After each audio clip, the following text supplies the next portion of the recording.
This conference will now be recorded. Good evening, everyone. Very warm welcome, everyone from Institute of Ayurveda.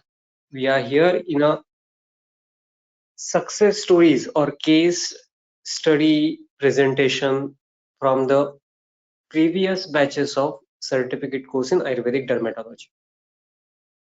लगभग ये हमारा चौथा या पांचवा लेक्चर केस प्रेजेंटेशन पे हो रहा है।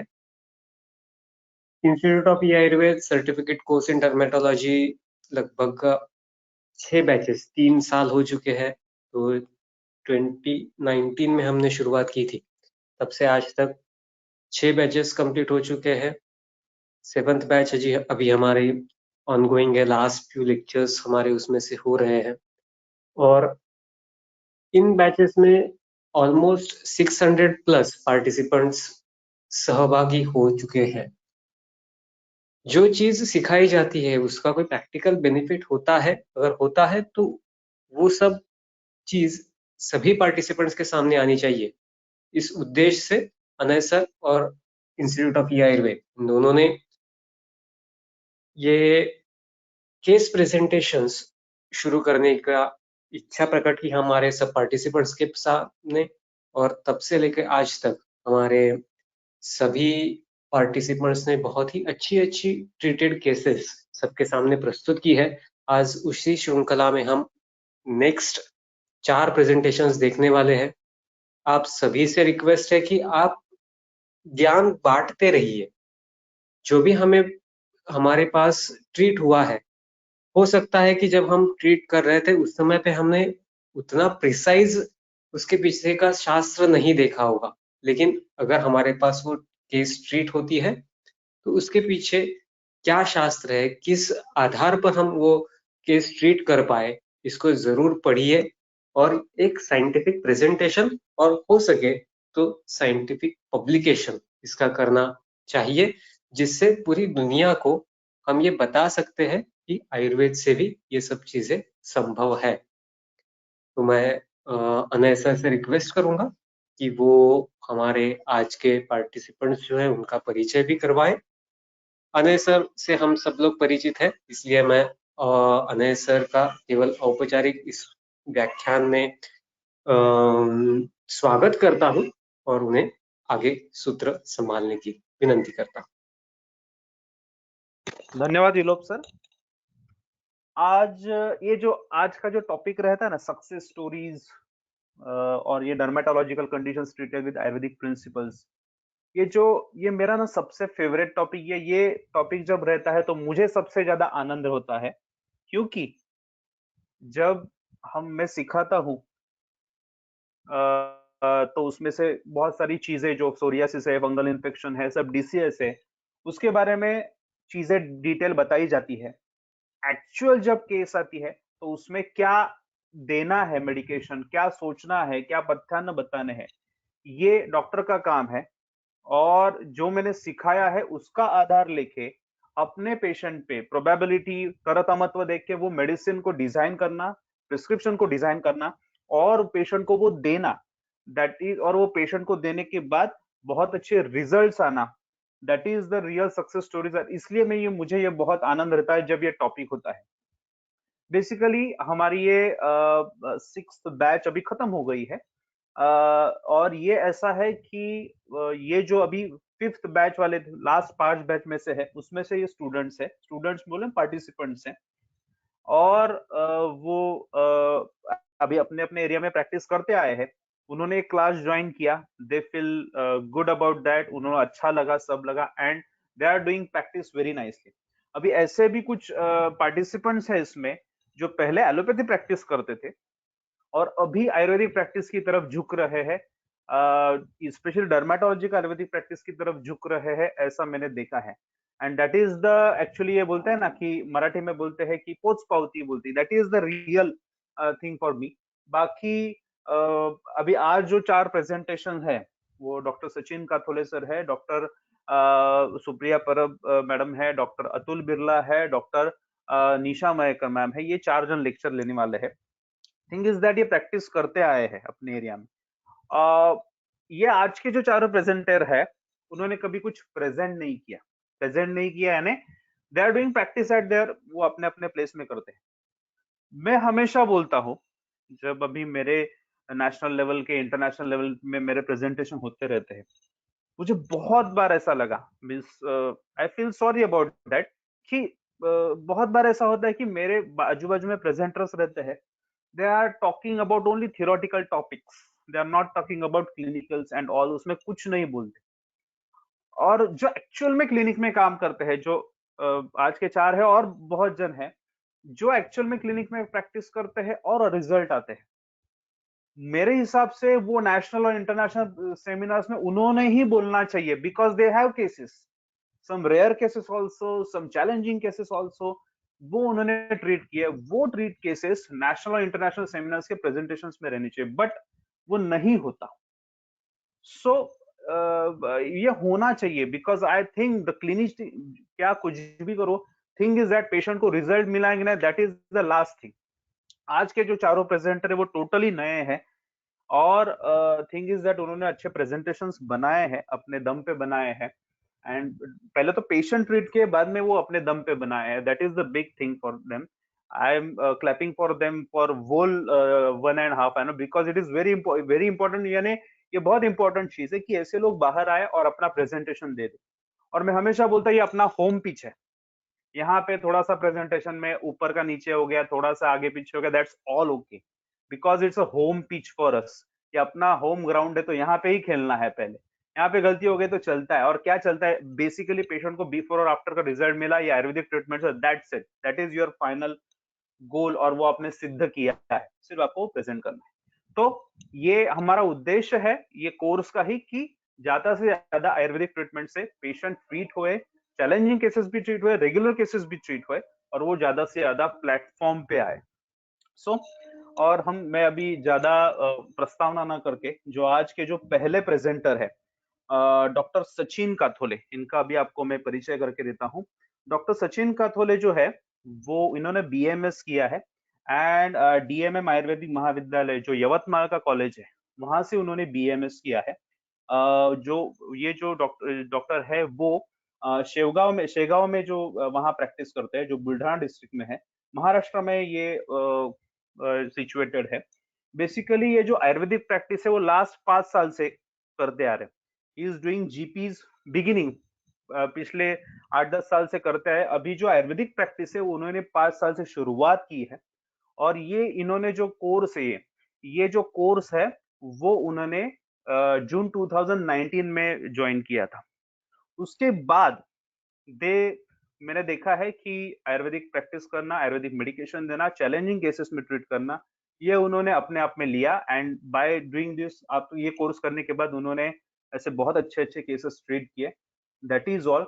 सो मैं अभी डॉक्टर सचिन काथोले, जो आज के जो फर्स्ट लेक्चरर है, उनको मैं निवेदन करता हूं कि वो अपना लेक्चर को शुरुआत करें। Doctor Sachin Kathole. Thank you sir.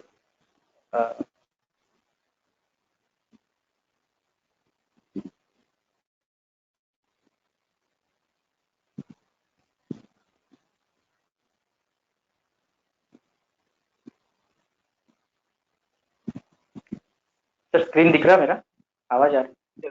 Yes yes, hello you are visible. Hello. Yes, आपका विजिबल भी है एंड ऑडिबल भी है, आप दोनों। Start, you can. Thank you sir, such a nice introduction. Hello, good evening to everyone. सबसे पहले मुझे अनय सर ने जो केस प्रेजेंटेशन का चांस दिया, कॉन्फिडेंस दिया और गाइडेंस किया, उसके लिए सर का मैं तहे दिल से शुक्रिया अदा करना चाहता हूँ, और धन्वंतरी देवता को नमन करते हुए आज के केस प्रेजेंटेशन को शुरुआत करता हूँ। और आज का जो टॉपिक है वो dermatological cases treated with Ayurveda principle, और मेरी जो केस है डायरियर डिसीज की है, जो हम अपने आयुर्वेद के हिसाब से कुष्ठ के अंतर्गत ले सकते हैं। In short, as per modern, Darier disease ये autosomal dominant genetic disorder, hereditary disorder में आता है, autosomal dominant genetic hereditary disorder means a single gene passed from one parent. और डायरियर डिसीज में जो एबनॉर्मल जीन है वो है ATP2A2, that is SERCA enzyme, SERCA, SERCA enzyme, sarco endoplasmic reticulum calcium ATPase. ऐसा डायरियर डिसीज का modern में short वर्णन आया, डिस्क्रिप्शन आया हुआ है। और सबसे बड़ी बात तो यह है कि मॉडर्न में जो डायरियर डिसीज मॉडर्न में सबसे बड़ी अहम बात तो यह है कि डायरियर डिसीज को मॉडर्न में इनक्यूरेबल कहा हुआ है, असाध्य कहा हुआ है। तो अपने आयुर्वेद के हिसाब से इस केस को देखते हैं।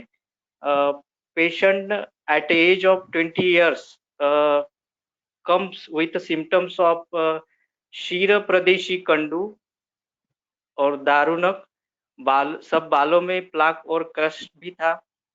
कंडू और त्वक वैवर्णता सब बॉडी पे थी। ब्लैकिश शाइनी पैचेस और पैपुल्स थे। इस फोटो में आप देख सकते हैं कि उसको कितना स्किन इरिप्शन बहु मात्रा में और घन स्वरूप आया हुआ था। शरीर पर स्किन का एक पार्ट भी ऐसा नहीं था कि उसका छूटा हुआ हो। सर से लेके नीचे पांव तक पूरे शरीर पर पैपुल्स और पैचेस थे। उसकी जो बालों की कंडीशन थी वो भी अच्छी नहीं थी। हेयर फॉल की हिस्ट्री भी थी। बहुत दूर से जब अपन उसको उस रुग्ण को देखते थे तो दूर जो है पूरा क्लियर दिखाई देता था। और इस रुग्ण का पूर्व व्याधि इतिहास तो ऐसा है कि कम से कम लगभग 12-14 सालों से ये रुग्ण ये लक्षणों से ग्रसित थी। और अपने यहाँ आने के पहले पेशेंट को एलोपैथिक मेडिसिन अकोला के एक नामांकित डर्मेटोलॉजिस्ट की चालू थी। और उस डर्मेटोलॉजिस्ट ने रुग्ण को स्टीरॉयड क्रीम और टैबलेट मेथोट्रॉक्सिक करके आती है, वो कंटिन्यू उसको चालू थी। उसकी वजह से उसके शरीर पर पूरे शरीर पर ऐसा लगता था कि कुछ इस रुग्ण को कुछ भी नहीं हुआ। पूरी स्किन क्लीन दिखती थी टैबलेट चालू रहने की वजह से। तो ऐसी ही अवस्था में उस पेशेंट की नई नई शादी हो गई। तो गोली तो उसको रेगुलर लेनी पड़ती थी। और शादी के पहले उसके ससुराल वालों को उसका कुछ भी पता नहीं था। तो बाद में शादी के बाद उसकी जो गोली है वो धीरे धीरे इरेगुलर होने लगी। ऐसा करते करते पूरी स्टॉप हो गई। तो 10-20 दिन में ही उसका ये स्किन इरिप्शन इतना बड़ा कि मानो अपने लिए रक्त मोक्षण के लिए एक जगह भी उसके शरीर पर नहीं थी। इतना वो बहु मात्रा में उसके शरीर पूरे शरीर पर स्प्रेड अप हो गया। तो ऐसा समझो कि आयुर्वेद ने उसकी शादी और उसकी जिंदगी को टूटने से बचा लिया। ऐसा बोलने में कोई हर्ज नहीं होगा। तो इसके बाद उसका अपना आयुर्वेद प्रवास चालू हो गया। और patient is more satisfied than allopathy in only 1 year. और कहा 12-14 साल और कहा 1 साल अपने आयुर्वेद का। और 1 साल में आयुर्वेद का मेडिसिन इतना चमत्कार और कारागर हो सकता है, ये सक्सेस के बाद लोगों को तो मानना ही पड़ेगा। लेकिन एक ट्रीटमेंट के बीच-बीच में उसको नया स्किन इरिप्शन आया, ऐसा बिल्कुल भी नहीं। नया इरिप्शन भी उसको बहुत बार आया। लेकिन पेशेंट का जो आयुर्वेद पे विश्वास था, वो उसने कायम रखा और दवा और पंचकर्म शोधन दोनों अपनी ट्रीटमेंट चालू रखी। तो लेकिन जब हमने उसको वासंतिक वमन प्लान किया और वासंतिक वमन दिया, तब उसके जो नए स्किन इरप्शन वाले पैचेस आते थे, वो भी धीरे-धीरे उसमें भी अच्छे होने में मदद होने लगी। तो अभी रुग्ना पहले से एकदम नॉर्मल है, स्किन भी उसकी नॉर्मल दिखती है। और स्काल्प में का जो डैंड्रफ और क्रस्ट पैचेस है वो भी पूरे कम हो गए। उसकी बालों की जो कंडीशन है वो भी पहले से बहुत अच्छी हो गई। और उसका त्वचा रोग परीक्षण अपने आयुर्वेद के हिसाब से देखा तो कृष्ण शाइनी पैचेस दिखते थे और विस्तार पूरे शरीर पर था। वृक्ष खर परुष उससे युक्त स्वरूप था।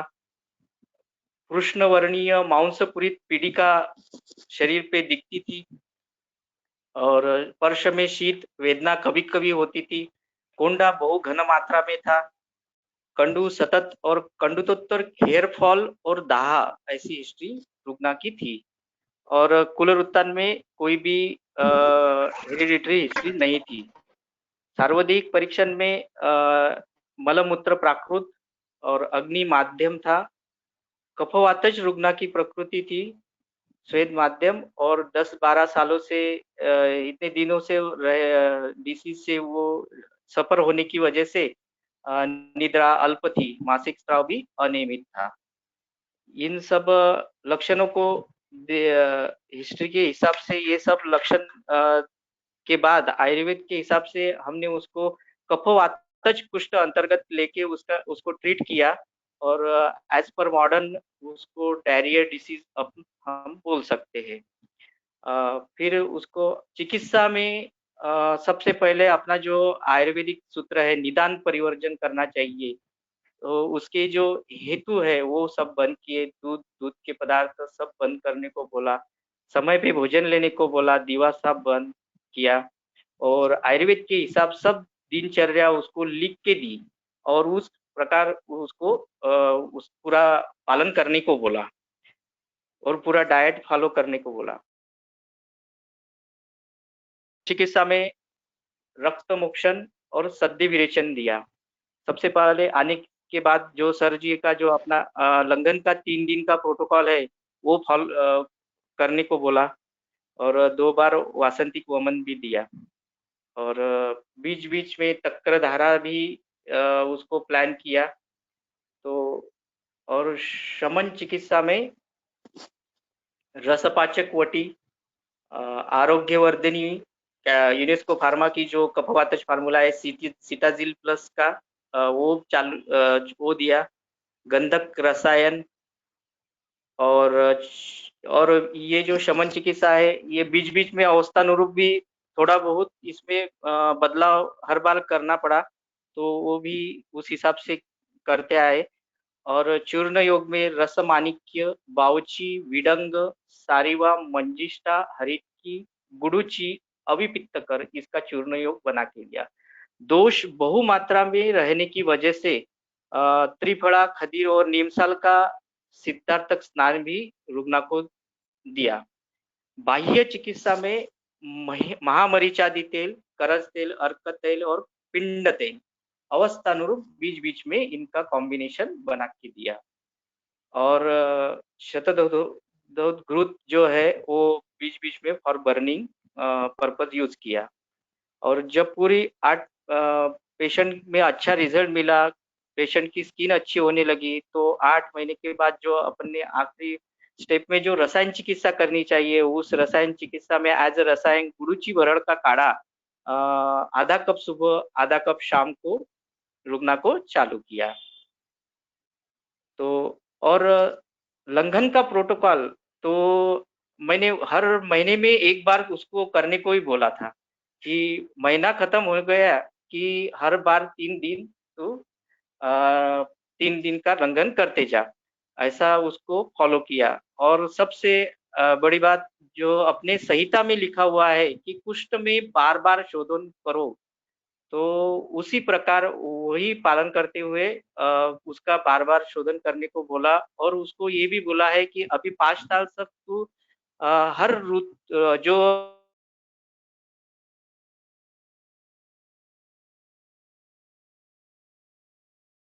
उसको हम करते रेगुलर फॉलोअप में है और इस साल भी हमने वासंती गोवन अगले वीक में प्लान किया हुआ है। इस तरह और जो भी सर्जी का ट्रीटमेंट प्रोटोकॉल है वो फॉलो किया और अपने को जो ये सब ट्रीटमेंट प्रोटोकॉल फॉलो करने के बाद रुग्ना को इस प्रकार रिजल्ट मिला। आप देख सकते हैं कि ट्रीटमेंट के पहले और ट्रीटमेंट के बाद रुग्ना का स्किन कितना अच्छा हुआ, पूरा स्किन इरेप्शन कम हो गया। और इतना अपना आयुर्वेद कारागर है कि जो 14-15 सालों में एलोपैथ ट्रीटमेंट न कर सका, वो रिजल्ट अपने आयुर्वेद से अपने को 1-1.5 साल में मिला। तो ये तो अपने लिए और सबसे बड़ा आयुर्वेद का सक्सेस है और अपना भी सक्सेस बोल सकते हैं। और all credit of this is goes to Dr. Hanay sir. Thanks such a lot of knowledge and confidence about such cases. मुझे इस केस प्रेजेंटेशन के लिए सर ने, अनय सर और विलभ सर ने जो भी चांस दिया, उसके लिए सर का मैं पुनः धन्यवाद करना चाहता हूँ। और अपना thank you sir. Hello. Thank you, Dr. Sachin Kathole.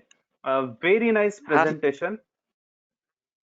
Yes. One of the ये Darius disease है, ये common disease है नहीं, but hello. one of the rare form of disease है। हाँ, आप अभी अपना माइक बंद कर सकते हैं, doctor Sachin Kathole. Very rare type of case रहती है डायरियस डिसीज। बेसिकली वो बहुत बार डायग्नोस ही नहीं होती आयुर्वेदिक डॉक्टर के पास। बहुत बार ऐसा होता है कि एलोपैथी डॉक्टर के पास डायग्नोस होके बहुत बार हमारे पास आती है। First thing is that. Second ऐसा है कि डायरियस में बहुत बार बीच बीच में इरप्शन आते हैं, जो हमें अभी भी हमने देखा कि जो अभी केस देखी उसमें भी बार बार इरप्शन आ रहे थे। अभी डॉक्टर सचिन काथोले उन्होंने प्रेजेंटेशन में अर्क तेल, करंज तेल, महामरीचादि, पिंड तेल, शतदौत, ये सब लिखा। तो कौन सा कब यूज है उन्होंने बताया कि अवस्था के हिसाब से। तो हमें मालूम है जहां पे स्टेबिलिटी है, जहां पे स्टेबल थिंग रहती है, यानी बहुत दिनों से बढ़ा हुआ नहीं रहता, वहां पे हम डायरेक्टली अटैक कर से बाय यूजिंग ऑफ महामरीचादि, अर्क वगैरह। जहां पे बढ़ रहा है वहां पे उसको शांत करना है। काजोल का फोटो आपको याद रहेगा, भड़की हुई काजोल, शाहरुख खान, वो हमें फोटो याद रखा रहेगा। तो वहां पे हम सूदी यानी पिंड तेल और शतधौतगुरु जैसे कॉम्बिनेशन आप यूज करते हैं। Thing is that treat patient अच्छी तरह से होना, इतना अच्छा ट्रीट होना कि ऑलमोस्ट स्किन में चेंजेस आप देख सकते हैं। One of the important thing जो उन्होंने बताई कि पेशेंट की शादी बच गई। जब आप किसी भी पेशेंट में आप उसका लाइफ में कुछ ऐसा कुछ चेंज करते हो ना, जो उसके लिए बहुत इंपॉर्टेंट है, पॉजिटिव है, at the time you won the case. वो थोड़ी भी ट्रीट हुई ना, you won the case. Because ऐसे होता है विटलिगो केस में, ऐसा केस में बहुत बार ऐसे तकलीफ होती है। बट ये जब होती है चीज कि पेशेंट ब्लेसिंग देता है कि मेरी ये चीज हो गई, that is the best thing for the doctor. पैसा वगैरह वो सब रहता ही है, but best thing is the blessings of the patients. So first I want to congratulate Dr. Sachin Kathole sir for such a wonderful case. अभी हम second case की तरफ जाएंगे। जो सेकंड प्रेजेंटर है that is doctor Supriya Mandar परब। इन्होंने जो अपना BMS है वो भाई साहब सावंत आयुर्वेदिक मेडिकल कॉलेज जो सावंतवाड़ी में है, वहां से उन्होंने पास आउट किया है। और उन्होंने पंचकर्म जो कोर्स है मालेगांव आरोग्य मंदिर, वहां से भी 2006 में पास आउट किया है। शी इज इंडिपेंडेंट, जो प्रैक्टिस है वो इंडिपेंडेंट करती आई रही है। पुणे में वो गायनेक OPD असिस्टेंट भी करती आई है। मेडिकल ऑफिसर भी NRHM में रह चुकी है। स्कूल स्पेशली कुछ वर्क्स रहते हैं, यानी apart from your patient seeing, जो स्कूल के बच्चे हैं वहां पे एक एग्जामिनेशन रहता है, बच्चों की हाइट वेट ये सब चीजें रहती है, बहुत सारे म्यूनिसिपल स्कूल्स में कॉमन है। तो ये डॉक्टर सुप्रिया परब वो करते आई है। Health camps specially rural area जो बहुत जरूरी है, वहां पे उनका योगदान है काम करने का। पंचकर्म भी उनके वो करती आई है और पेशेंट को बहुत अच्छी तरह से उन्होंने रिजल्ट भी दिया है। जो सिंधुदुर्ग मालवण है, वहां पे जो कार्डियोलॉजी और न्यूरोलॉजी हॉस्पिटल है, वहां पे RMO एज RMO भी वर्क करते आए हैं। It is very important to do work in such hospitals because आपको लॉट ऑफ बहुत सारे केसेस देखने को मिलते हैं।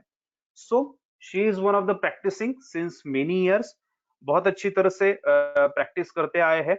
और डॉक्टर सुप्रिया परब, इन्होंने जो एडमिशन है वो हमारे अपने क्लास में दिसंबर 2020 सॉरी दिसंबर 2020 बैच में लिया था। एंड वंडरफुल एक्सपीरियंस है उनका, और वो आज आपके सामने एक प्रेजेंट करने वाली है। सो मैं डॉक्टर सुप्रिया परब इनसे विनंती करता हूं कि आप अपना प्रेजेंटेशन शुरुआत कीजिए। डॉक्टर सुप्रिया परब। Yes, sir. Thank you, sir.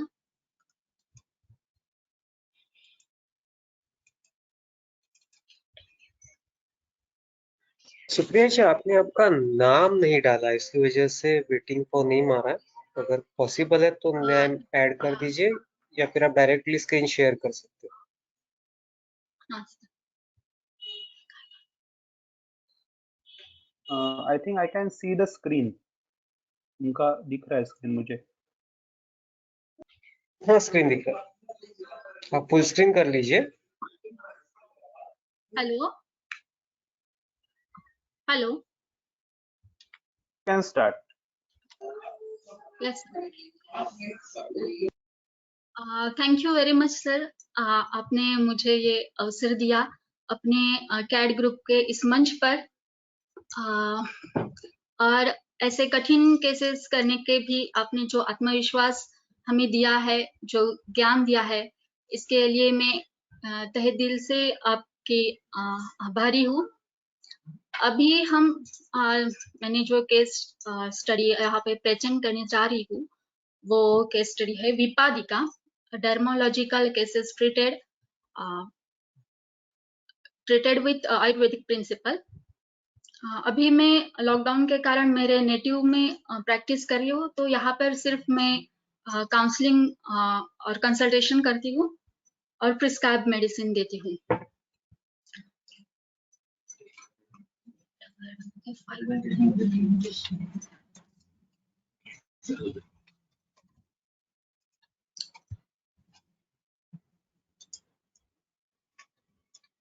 Supriya जी, अगर आपको गो टू मीटिंग वाला या आपके बीच में आ रहा होगा तो आप उसे मिनिमाइज कर सकते हैं। हाँ,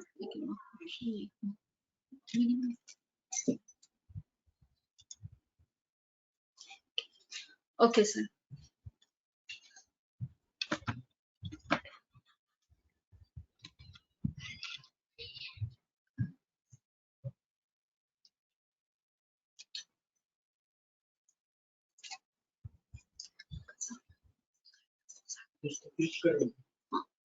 तो शुरुआत में हम हमारे आराध्य दैवत धन्वंतरी का स्तवन करेंगे, उनको प्रणाम करेंगे।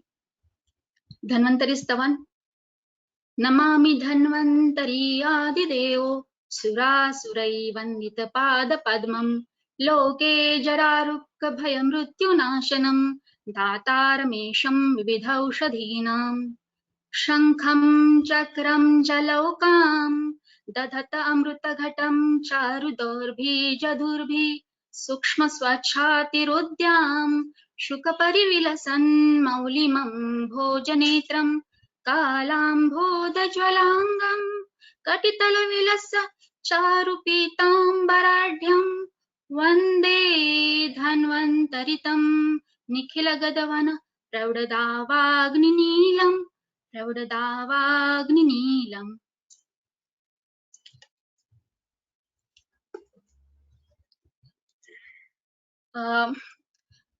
जो इस विपादिका केस है हमारी, तो उसका रुग्ण पत्रक हम भी देखेंगे। रुग्ण नाम है, मैंने उसका शॉर्ट फॉर्म लिखा है SRJ। उम्र है 59 साल, लिंग स्त्री है और धर्म है हिंदू सारस्वत। सर जी ने हमें सिखाते वक्त ये भी बोला था कि वो किस रिलीजन का है, धर्म का है। ये देखने से उनके रहन सहन और उनका आहार विहार हमें पता चलता है, शायद थोड़ा आइडिया भी आ जाती है। तो ये सारस्वत है, मिश्र आहारी है। और जबकि हम यहाँ कोस्टल एरिया में रह रहे हैं, मालवण जैसे, तो यहाँ का जो स्टेपल फूड है वो मत्स्य है और चावल है। तो उसका भी इफेक्ट हमें अपने व्याधि में दिखाई दे सकता है। व्यवसाय से वो गृहिणी है, यानी घर में ही अपने जो सब काम कर रही है। जो हमें पता यानी उसका एड्रेस है वो मालवण जिला सिंधुदुर्ग महाराष्ट्र, समुद्र तटीय क्षेत्र यानी कोस्टल एरिया है और आर्द्र वातावरण ह्यूमिड क्लाइमेट है। इसके कारण ये आनुप क्षेत्र में जाता है, जबकि यहाँ आनुप देश में इसका ये आनुप देश में यह इंक्लूड किया जा सकता है। तो इस रुग्ण की प्रकृति भी कफ पित्तज है।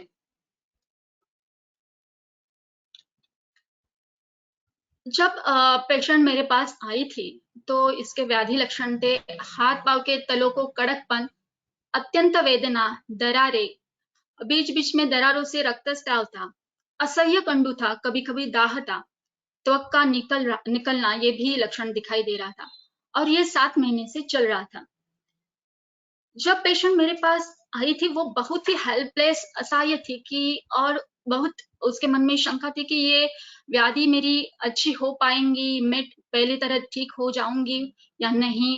ये इसके बारे में वो बहुत ही साशंक थी। उसको घर का काम भी कुछ करने को नहीं हो रहा था क्योंकि हाथ में भी बहुत दरारें थी, कड़कपन था और अत्यंत वेदना थी, पाँव में भी दरारें थी कि वो घर में भी चल नहीं पा रही थी। तो वो बहुत हेल्पलेस, असहाय होकर मेरे पास आई थी और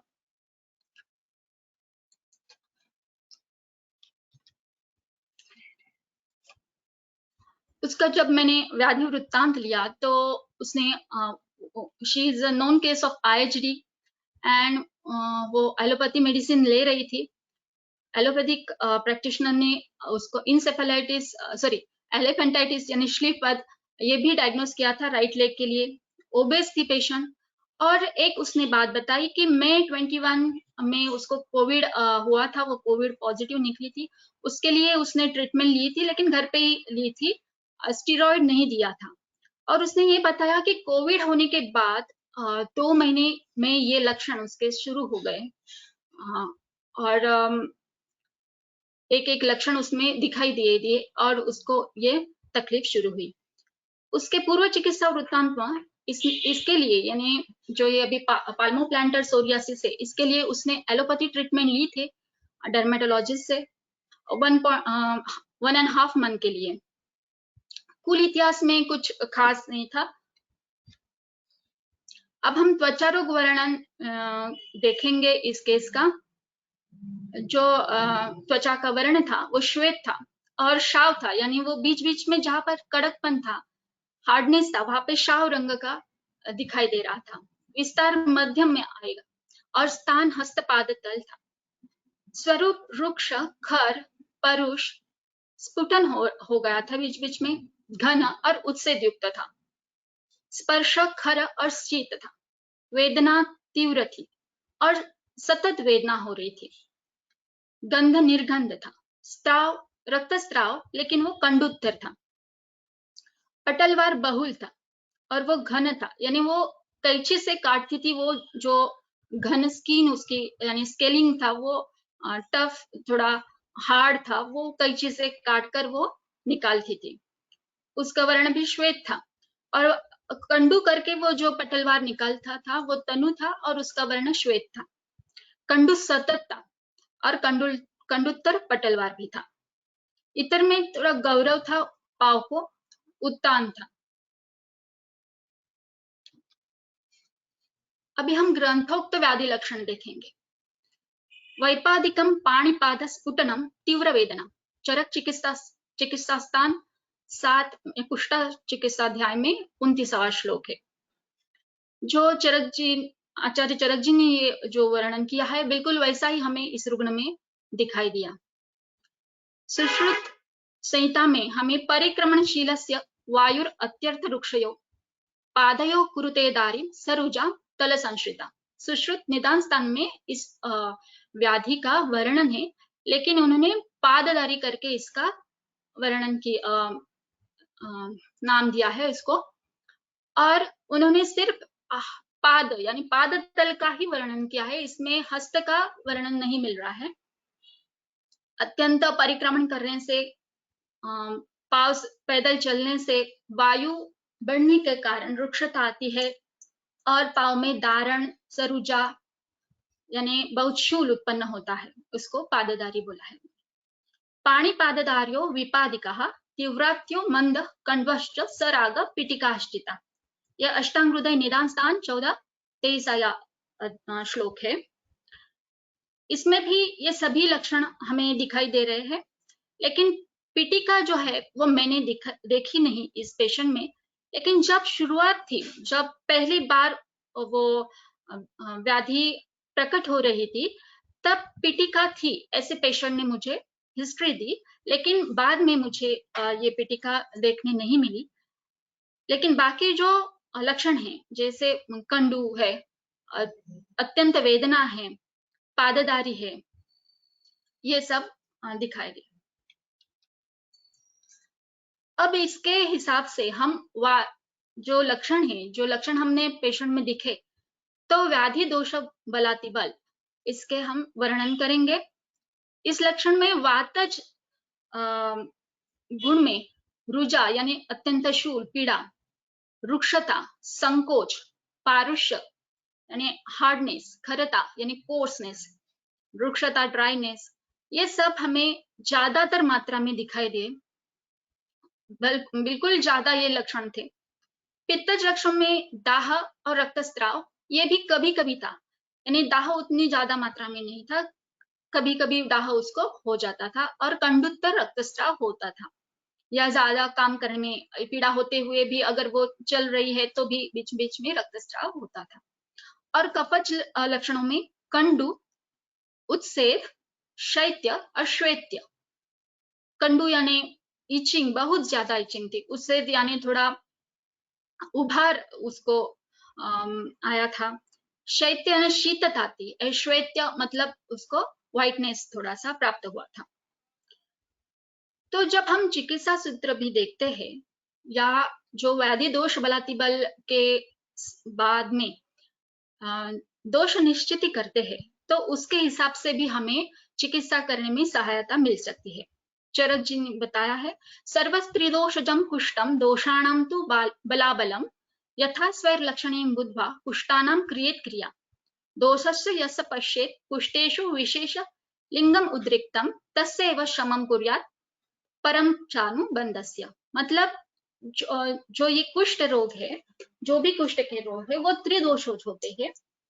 तो उन दोषों का बलाबल देख के कौन सा दोष ज्यादा है, कौन सा कम है, ये देख के जो ज्यादा मात्रा में दोष बढ़ा है उसकी चिकित्सा पहले करनी चाहिए, और वो लक्षण थोड़े कम होने के बाद जो अनुबंध जिस दूसरे दोष का है उसकी चिकित्सा बाद में करनी है। तो यहाँ पे हमने देखा कि इस पेशेंट में सब ज्यादातर वात के लक्षण थे और बाद में कफ के लक्षण थे। तो चिकित्सा सूत्र है, वातोत्तरेषु सर्पी वमनम श्लेष्मोत्तरेषु कुष्ठेषु पित्तोत्तरेषु मोक्ष रक्तस्य विरेचनम चागरे। चरक चिकित्सा स्थान 7-39वां श्लोक है। तो यहाँ वातेतरुषु सर्पी यानी घृत का पान का महत्व बताया है। तो इसको हमने शमन चिकित्सा में घृत में पहले दिन से ही जब पेशेंट आई तो महातिक्त घृत दिया, और वटी कल्पना में यानी शमन के लिए कामदुधावटी, थोड़ा दाह उसने बांधा था तो उसको कामदुधावटी चालू की। कैशोर गुगुड़ कंडू के लिए सूक्ष्म त्रिफला, पंचतिक्त घृत गुगुड़, आरोग्यवर्धिनी और स्वानंदवटी दी थी, लेकिन वो उसको मैंने ब्रैकेट में डाला है, उसके बाद बताती हूँ। और जटा मानसी घन, ये जो औषधि क्रम है ये मैंने अवस्थानुरूप पेशेंट को दिया है, एक साथ सब कुछ स्टार्ट नहीं किया था, लेकिन महातिक्त घृत पहले दिन से ही शुरुआत की थी। मैंने पेशेंट को स्वानंदीवटी लिख के दी थी। यहाँ पर एक एक्सपीरियंस में आपको बताना चाहती हूँ। तो पहले ये 5-6 दिन के बाद पेशेंट को थोड़ा अच्छा यानी कुछ अच्छा परिणाम दिखने लगा, तो वो पेशेंट भी खुश थी। स्वानंदवटी उसने मंगवाई थी, जबकि यहाँ पर बहुत सारे औषधियां उपलब्ध नहीं हैं, तो मैंने सिर्फ जो बेसिक अपने आयुर्वेदिक चिकित्सा में उपलब्ध हो सकते हैं वही ट्रीटमेंट यहाँ पे दी है। तो वो स्वानंद वटी करके उसने एक वटी ली चालू की, और 4-5 दिन के बाद वो फिर से मेरे पास आ गई कि मैडम ये बढ़ रहा है, और वो फिर से दुखी हो गई कि उसको लगा कि ये अच्छा हो पाएगा नहीं, ये ऐसा क्यों हो रहा है। तो मुझे भी थोड़ी शंका उत्पन्न हुई, और मैंने बोला मुझे सिर्फ 1 महीना तो दे दो, कि अगर इस 1 महीने में आपको कुछ भी राहत नहीं मिली तो आप छोड़ देना। तो और मुझे पता नहीं एक बुद्धि हुई कि वो आप जो भी मेडिसिन ले रहे हैं वो सब लाके मुझे दिखाइए। तो उसने वो मेडिसिन लाई, तो वो स्वानंदवटी थी, उसकी जगह उसको श्वासानंदवटी मिली थी। तो शायद उस वटी से वो जो अच्छा हो रहा था वो अचानक से बढ़ गया। तो हमें सबको ये खबरदारी बरतनी है कि अगर हम कोई भी प्रिस्क्राइब मेडिसिन दे रहे हैं और पेशेंट वो ले रहा है तो वो सही है या नहीं, इसकी एक बार जांच हमें करनी चाहिए। क्योंकि उस श्वासानंदवटी में जो वत्सनाभ मेन घटक कंटेंट था उसका, और त्रिफला के घटक थे। तो शायद वत्सनाभ ये विष कल्पना है, तो विष द्रव्य है, तो उसके विकासी व्यवहारिक गुण के कारण शायद वात का गुण बढ़ के वो दारण और भी बढ़ गया था। तब मैंने उनको बोला कि ये तुरंत बंद कर दो, ये गलत मेडिसिन आपको मिली है। वो मेडिसिन मिलने के बाद फिर 4-5 दिनों से बाकी की ट्रीटमेंट चालू रही, तो उसको भी वो उसमें सुधार दिखने लगा और राहत मिलने लगी। एक 15 दिन के बाद उसने कहा कि मुझे 25% अच्छा लग रहा है। तो महातिक्त घृत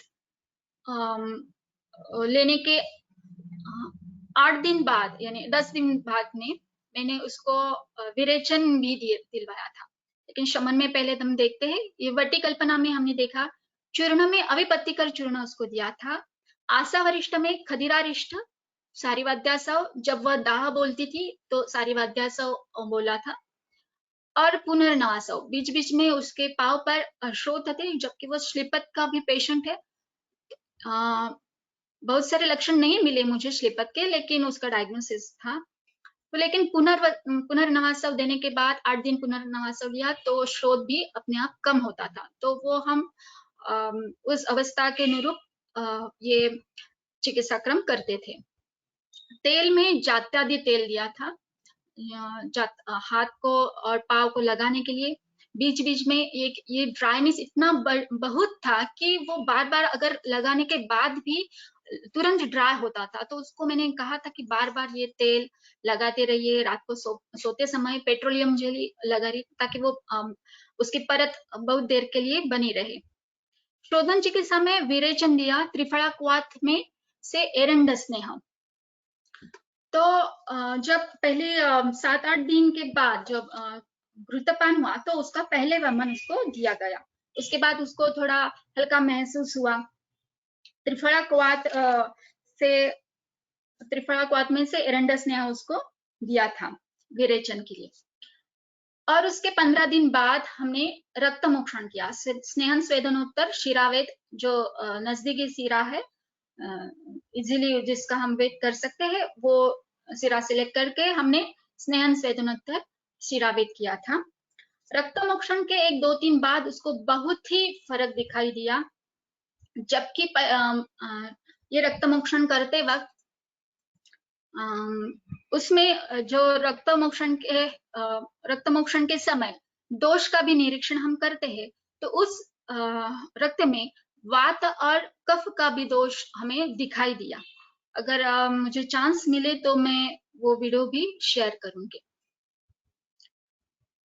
और अवगाह के लिए उसको एरंडस स्नेह, अधिक शतधत घृत और उसका क्वांटिटी बढ़ाने के लिए नारिकेल तेल मिक्स करके उसको एक पात्र में वो सब तेल इकट्ठा करके दिन में कम से कम 1-2 बार तो अवगाह कर लो करके बताया था। तो ये ट्रीटमेंट उसको दी गई थी। इसमें से बिल्कुल 15 दिन के बाद वो पेशेंट खुद ही बोलती थी, पहले 15 दिन के बाद 25% रिलीफ है, 50% रिलीफ है। और जब 2 महीने पूरे होते आए तो वो खुद ही पेशेंट बोले कि मुझे अभी 90% रिलीफ मिला है, मैं चल सकती हूँ अच्छी तरह, ये जो रुझा है, पीड़ा है, वो भी बहुत कम हुई है। तो पेशेंट थोड़ी हैप्पी दिखने लगी, तो मुझे भी थोड़ा बहुत खुशी हुई।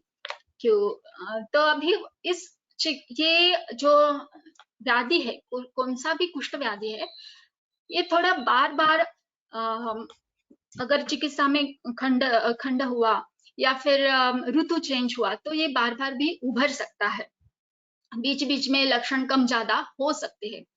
तो इस चिकित्सा में या इस व्याधि में अपुनर्भव चिकित्सा के लिए हमने च्यवनप्राश अवलेह उसको दिया है।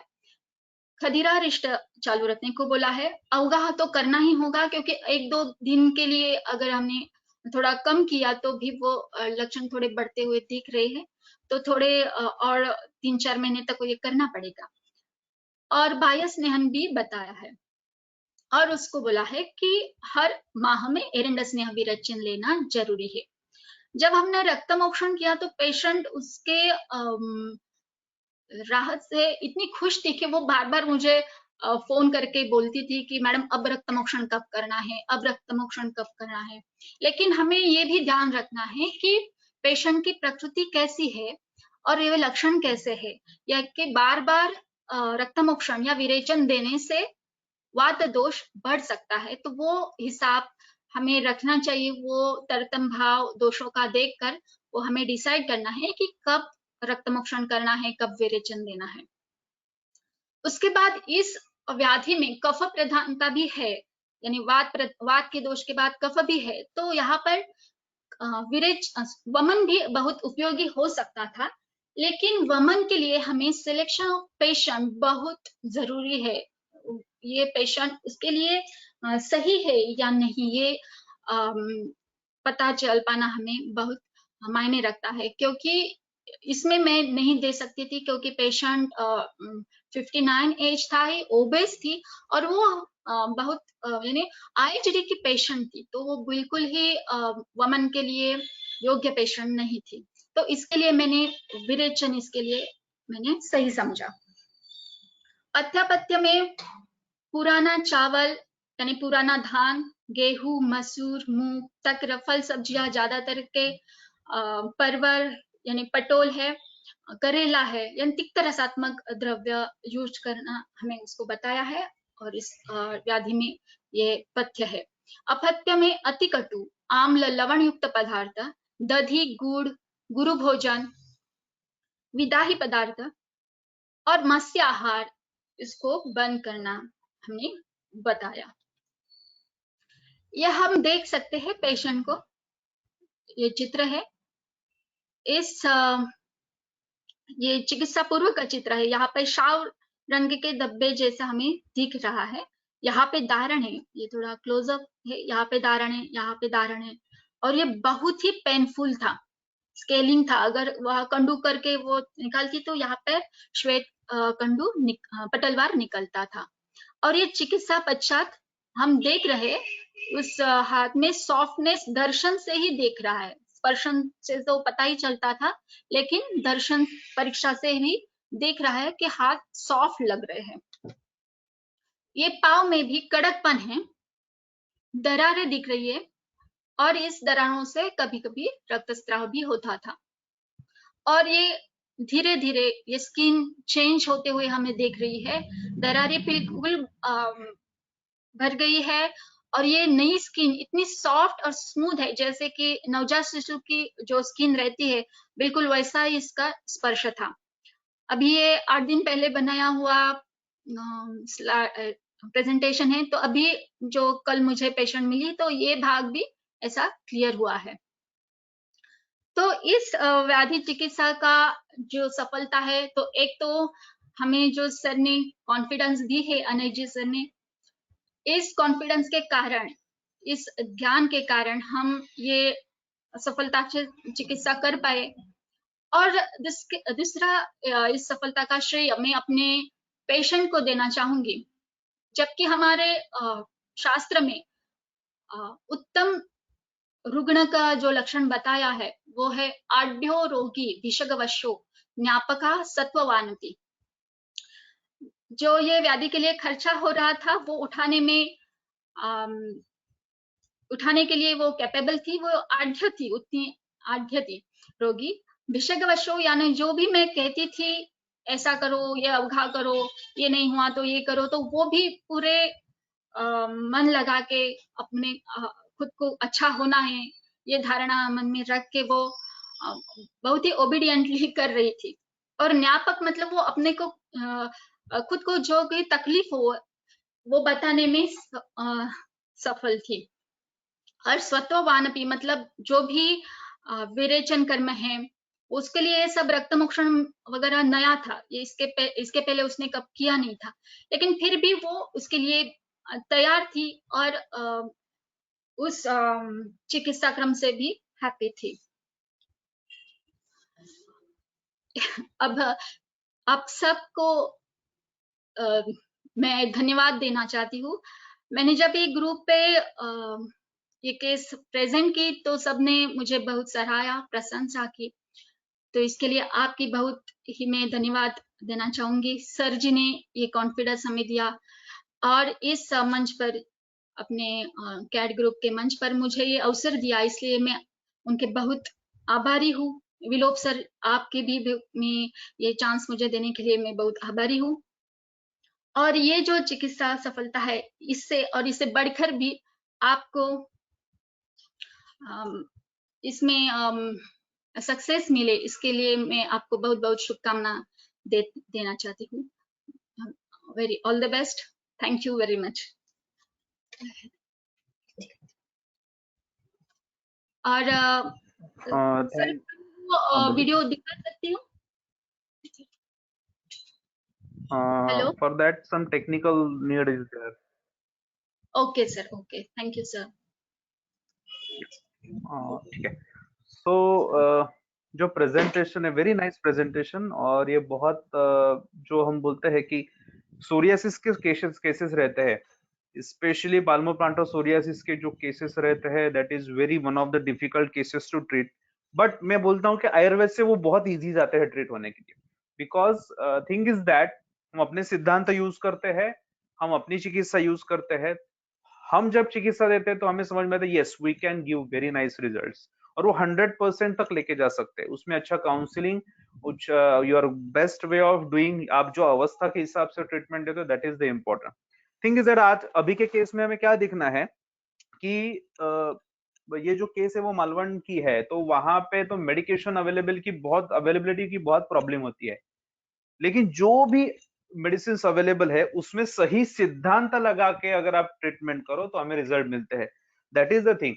अभी इंडिया के हर जगह से, यानी from Odisha up to West Bengal up to, वहां से लोग ज्वाइन करते हैं। थिंग इज दैट उनके पास सब मेडिकेशन अवेलेबल नहीं रहते। आपके पास जो भी आपके क्लिनिक में मेडिकेशन है उसको लेके यानी उसको अपने जो सिद्धांत है उसमें सेट करके कैसे उसको प्रिस्क्राइब करें, दैट इज द इम्पोर्टेंट। तो ये हमेशा ध्यान में रखिए। दूसरा एक पॉइंट है, देखिए कभी कभी हम कॉशियस रहना जरूरी है। पेशेंट ने स्वानंदवटी की तरह श्वासानंदवटी ले लिया, जो तीक्ष्ण कल्प है उससे बहुत बार ये जो वेदने तीक्ष्ण, तो उससे बहुत बार जो क्रैक्स है वो बढ़ सकती है, तो ऐसे भी हमें कॉशियस रहना पड़ता है। तीसरा, see I am always telling you कि हमारे जो सिद्धांत है वो शाश्वत है। हम यहाँ पे कभी भी ऑयल यानी एरंड तेल, घृत वही यूज करते हैं। हम कभी देखते हैं क्या कि पेशेंट में हम कोई मॉइस्चराइजर लगाते हैं और पेशेंट बोलता है, जिसकी ड्राई स्किन है, इवन सोरियासिस के पेशेंट्स रहते हैं, डॉक्टर ये 15 मिनट में उड़ जाता है, पूरा लगाया ऐसे नहीं लगता। ऐसे पेशेंट बोलते हैं क्या? बोलते हैं। Because there are two types of things. जो मॉइस्चर है वो दो तरह के रहते हैं, ह्यूमैक्टेंट रहते हैं और दूसरे रहते हैं वो है इमोलियंट। ह्यूमैक्टेंट यानी ग्लिसरीन, जो सोरियासिस में सबसे ज्यादा यूज होता है, बेसिकली ग्लिसरीन या ह्यूमैक्टेंट रहते हैं ना, वो बॉडी का वाटर कंटेंट यूज करते हैं। तो नेचुरली वाटर कंटेंट यूज करेगा तो तुरंत ड्राइनेस आएगा और शायद और जाके वो और बढ़ सकता है, क्रैक्स वगैरह। बट जब आप इमोलियंट यूज करते हो जिसमें पेट्रोलियम जेली और ऑल ऑयल्स, जो हमारे आयुर्वेद में हम ऑयल यूज करते हैं, दैट इज आर इमोलियंट, जो अपनी स्निग्धता से वहां पे मॉइस्ट करते हैं या स्निग्धता लाते हैं। That is important. तो हम घृत यूज करते हैं, तैल यूज करते हैं, यमक स्नेह यूज करते हैं, that is all work as a best emollient. That's why हम ऑयल और घृत यूज करते हैं, उससे बेस्ट रिजल्ट्स आते हैं। सो दैट इज हम पहले से यही यूज करते आए हैं, अभी भी यूज करें, we are getting results. So very nice case. Next case हम जा रहे हैं, जो प्रेजेंटर है third one, that is doctor Atul Birla. Doctor Atul Birla ये जो फर्स्ट बैच यानी जून 2019 बैच के पार्टिसिपेंट्स है। इंटरेस्टिंग बात बतानी है कि ये पहले एलोपैथी प्रैक्टिस करते थे। आयुर्वेद में उनका ये लेक्चर सीरीज शुरू होने के बाद इनका इंटरेस्ट बढ़ा, प्रैक्टिस डेवलप हुई, प्रोटोकॉल्स उन्होंने यूज किए। थिंग इज दैट जो नोट्स उन्होंने अच्छी तरह से बनाए, नोट्स में लेके ही वही प्रोटोकॉल्स उन्होंने यूज किया and he got very nice results. Maharashtra के बीड जो रीजन है वहां से वो प्रैक्टिस करते आए हैं। ही इज डूइंग मिक्स, जो एलोपैथी की भी प्रैक्टिस करते हैं, जो प्रोसीजर्स वगैरह भी करते हैं, बट ये अभी वो आयुर्वेदिक प्रैक्टिस में भी, आयुर्वेदिक ट्रीटमेंट में भी अभी वो पारंगत होना शुरुआत हुए हैं। बहुत अच्छी तरह से पेशेंट्स को ट्रीट करते हैं, आयुर्वेद के नजरिया से देखते हैं और पेशेंट को ट्रीटमेंट देते हैं। सो मैं डॉक्टर अतुल बिरला है, उनको मैं निवेदन करता हूं कि उन्होंने अपना प्रेजेंटेशन शुरुआत कीजिए। Doctor Atul Birla. Yes sir.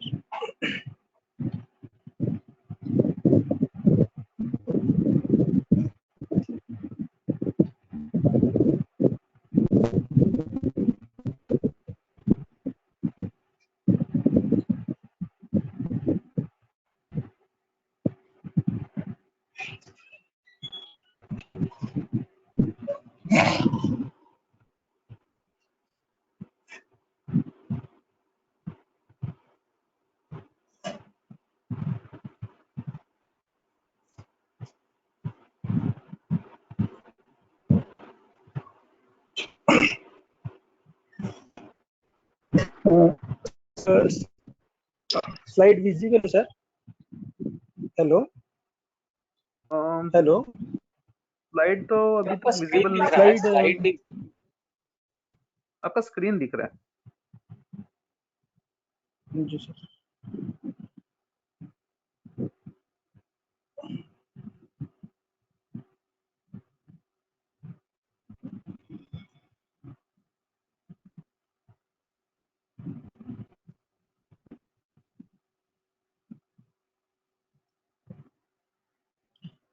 अभी दिख रहा है सर स्लाइड? सर अभी स्लाइड दिख रहा है क्या? Yes yes, you can start. Full screen करके स्टार्ट कीजिए। Yes sir. अभी दिख रहा है बराबर से। हाँ सर। आयुर्वेद के भगवान धन्वंतरि जी को वंदन करके और गुरुवर आनय सर जी और वैद्य गुलाब सर जी को प्रणाम करके मैं यह मेरा प्रेजेंटेशन शुरू करता हूँ। इंद्रलूट अतुल बिरला केस जी, के बारे में मुझे आपका स्क्रीन गया है, आपका ये नहीं दिख रहा है, प्रेजेंटेशन नहीं दिख रहा है। देखते हैं।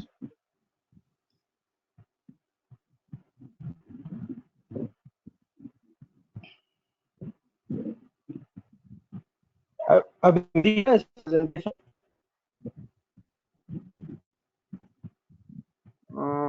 नहीं अभी, हाँ दिख रहा है, अभी दिख रहा है, अभी दिख रहा है।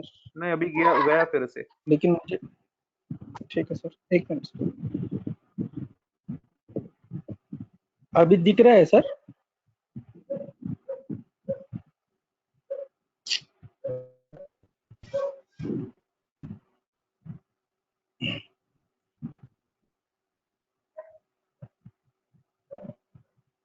अभी दिख रहा है क्या सर? प्रेजेंटेशन स्लाइड दिख रहा है सर अभी? नहीं स्लाइड नहीं दिख रहा है। सर स्लाइड दिख रहा है क्या अभी? स्लाइड नहीं दिख रहा है अभी।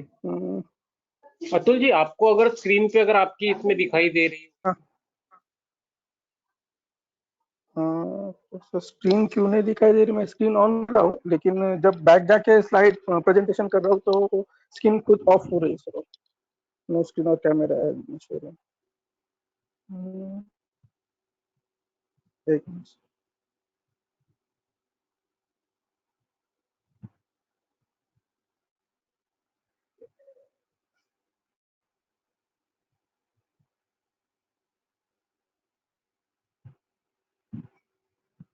अभी दिख रहा है क्या सर? नहीं दिख रहा है, अभी दिख रहा है। हाँ सर, जी सर। जी सर, जी सर। मुझे इंद्रलुप्त के बारे में केस प्रेजेंटेशन करने के लिए बोला था। मैं अभी शुरुआत करता हूँ। इंद्रलुप्त के बारे में सर ने जैसे बताया उसका जस्ट थोड़ा रिव्यू करता हूँ मैं अभी। इंद्रलुप्त कहने के कौन सा केश विकार है कि जिस केश विकार में बाल एक साथ या अचानक से जाते हैं, जिसको मराठी में पुंजक्यात किंवा एक सोबतच जाता जाने ऐसा बोलते हैं, उसको कहते हैं। और खालित्य और इंद्रलुप्त में डिफरेंशिएशन ये है कि खालित्य केश विकार में बाल धीरे धीरे चले जाते हैं।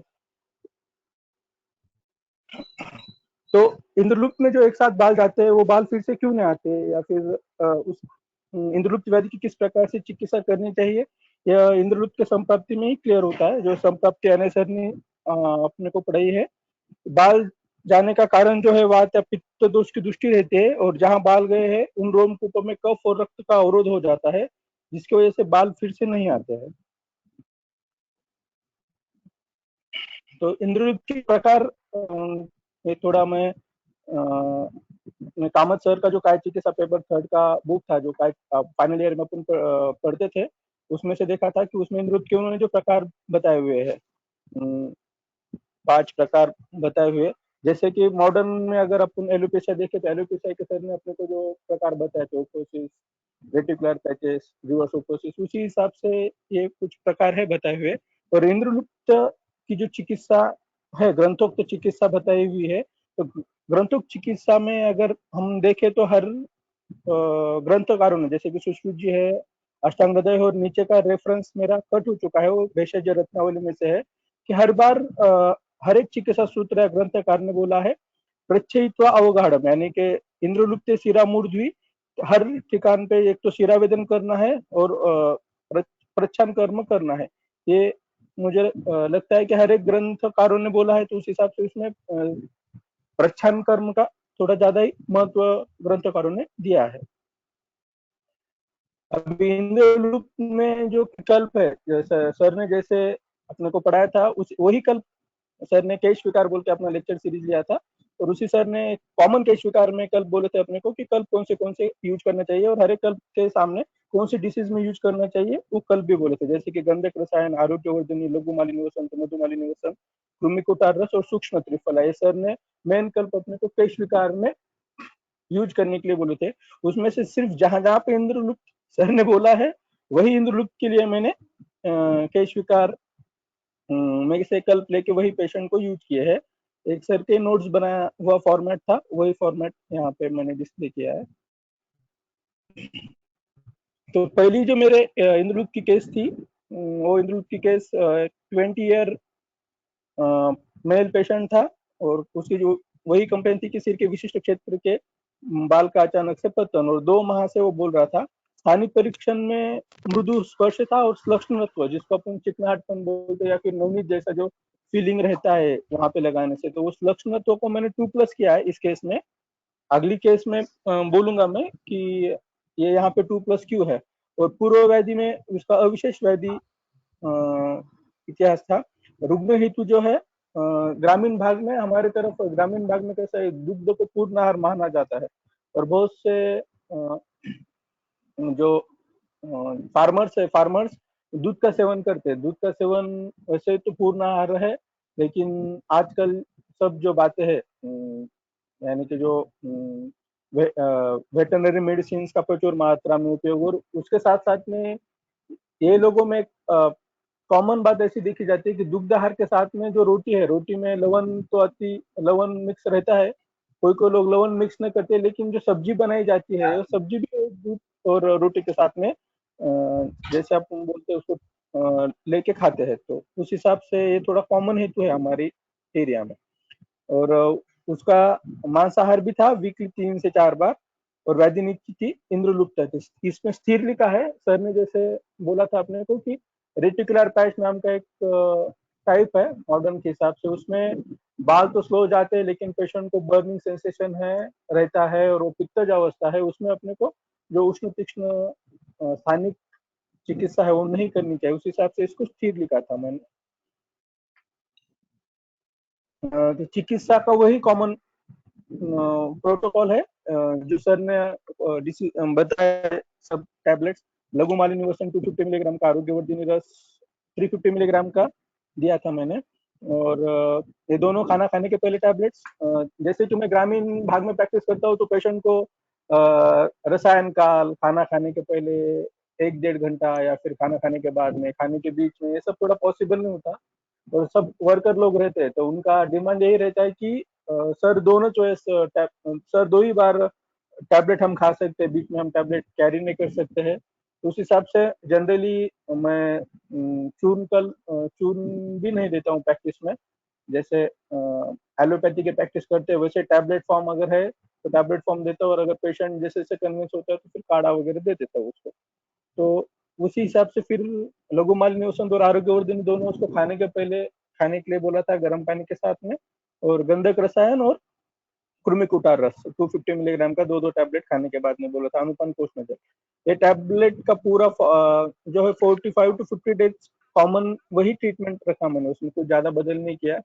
जैसे कि एक बार मैंने कृमिकुटार रस शुरुआत में पढ़ा था तो उसमें लिखा था कि वो कृमिकुटार रस 7 दिन तक देना चाहिए, ऐसा एक ग्रंथों का रेफरेंस था। उस वक्त मेरे आने सर से बात हुई थी, सर अभी कृमिकुटार रस फंगल इन्फेक्शन के पेशेंट्स है या फिर बाकी पेशेंट्स है, उनमें सिर्फ 7 दिन में देके फर्क हो जाएगा। तो सर ने मुझे बोला था तुम 45 टू 50 डेज में कंटिन्यू दे सकते हो। उसी उसी प्रोटोकॉल को मैंने यहाँ पे फॉलो किया। तो स्थानिक इंद्रलुप्तनाशक तेल जो है लोकल एप्लीकेशन 2 बार बोला था मैंने, जैसे कि मरीच आदि, अर्क, बापूजी, करंज तेल। तो इसमें करंज तेल एसओएस इसकी वजह से लिखा है कि जैसे जैसे पेशेंट की स्थानिक दोष दृष्टि कम हो जाती है वैसे वैसे पेशेंट को अगर इरिटेशन ज्यादा हो रहा है ऐसा वो बोल रहा है तो फिर उसमें करंज तेल जो वात कफजी है और भेदन का भी काम करता है वो डाल के थोड़ा उसको डाइल्यूट करना ये कंसेप्ट है। और सर ने जितने भी अभी तक तेल बताए थे अपने को पूरे क्लास में वो सब तेल मैंने अलग अलग भी लिए हैं, कुछ कॉम्बिनेशन में भी है। उस हिसाब से मैं ऐसा 10 ml जैसे पेशेंट का भी 40 ml देना है और मुझे लगा कि मरीचा अर्क और बापूची देना है तो 12.5 ml यानी कि 12.5 ml 12.5 ml मिक्स करके ऐसे दे देता हूँ। कम ज्यादा डाइल्यूशन की जरूरत पड़ी तो पेशेंट को बोलता हूँ आपके पास जो अवेलेबल कोबरेल तेल है या फिर तिल तेल है वो डालो अगर बहुत ज्यादा बर्निंग है या फिर रेडनेस आ रहा है तो। और इसमें बेसिक बात 30 दिन के बाद में प्रच्छानकरण किया, पहले 1 महीने तो जो दोषों का पाचन वगैरह सब होने के हिसाब से 1 महीना ट्रीटमेंट में उसको प्रच्छानकरण नहीं किया मैंने। तो प्रच्छानकरण में जैसे अगर पेशेंट थोड़ा वीआईपी है या फिर आपका सेटअप भी अच्छा है तो आप डर्मा पेन या फिर डर्मा रोलर से भी कर सकते हो, लेकिन उसका कॉस्ट भी थोड़ा ज्यादा हो जाता है। मैंने पहले एक पेशेंट में ट्राई किया था लेकिन बाद में मेरे समझ में आया कि पेशेंट को 10 दिन का मेडिसिन और डर्मा पेन या डर्मा रोलर भी यूज करते हैं तो कम से कम अपन वो कार्टिलेज का 200 रुपीज अपने प्रोसीजर का एक 100 टू 100 रुपीज लेते हैं तो पेशेंट को बिल ज्यादा होता है। उसके बाद में फिर मेरे समझ में यानी कि थोड़ा सोचा तो फिर समझ में आया कि चलो इंसुलिन नीडल है, अपनी इंसुलिन नीडल लेना है, सीधी पेशेंट को इंसुलिन नीडल लाने के बोलना है, डिस्पोजेबल ग्लोव लाने के बोलना है, फिर उसके प्रोसीजर के भी पैसे नहीं लेना है और करना है, क्योंकि पेशेंट को हर 10 दिन में अगर प्रच्छानकरण करेंगे तो उसको रिजल्ट अच्छा आएगा।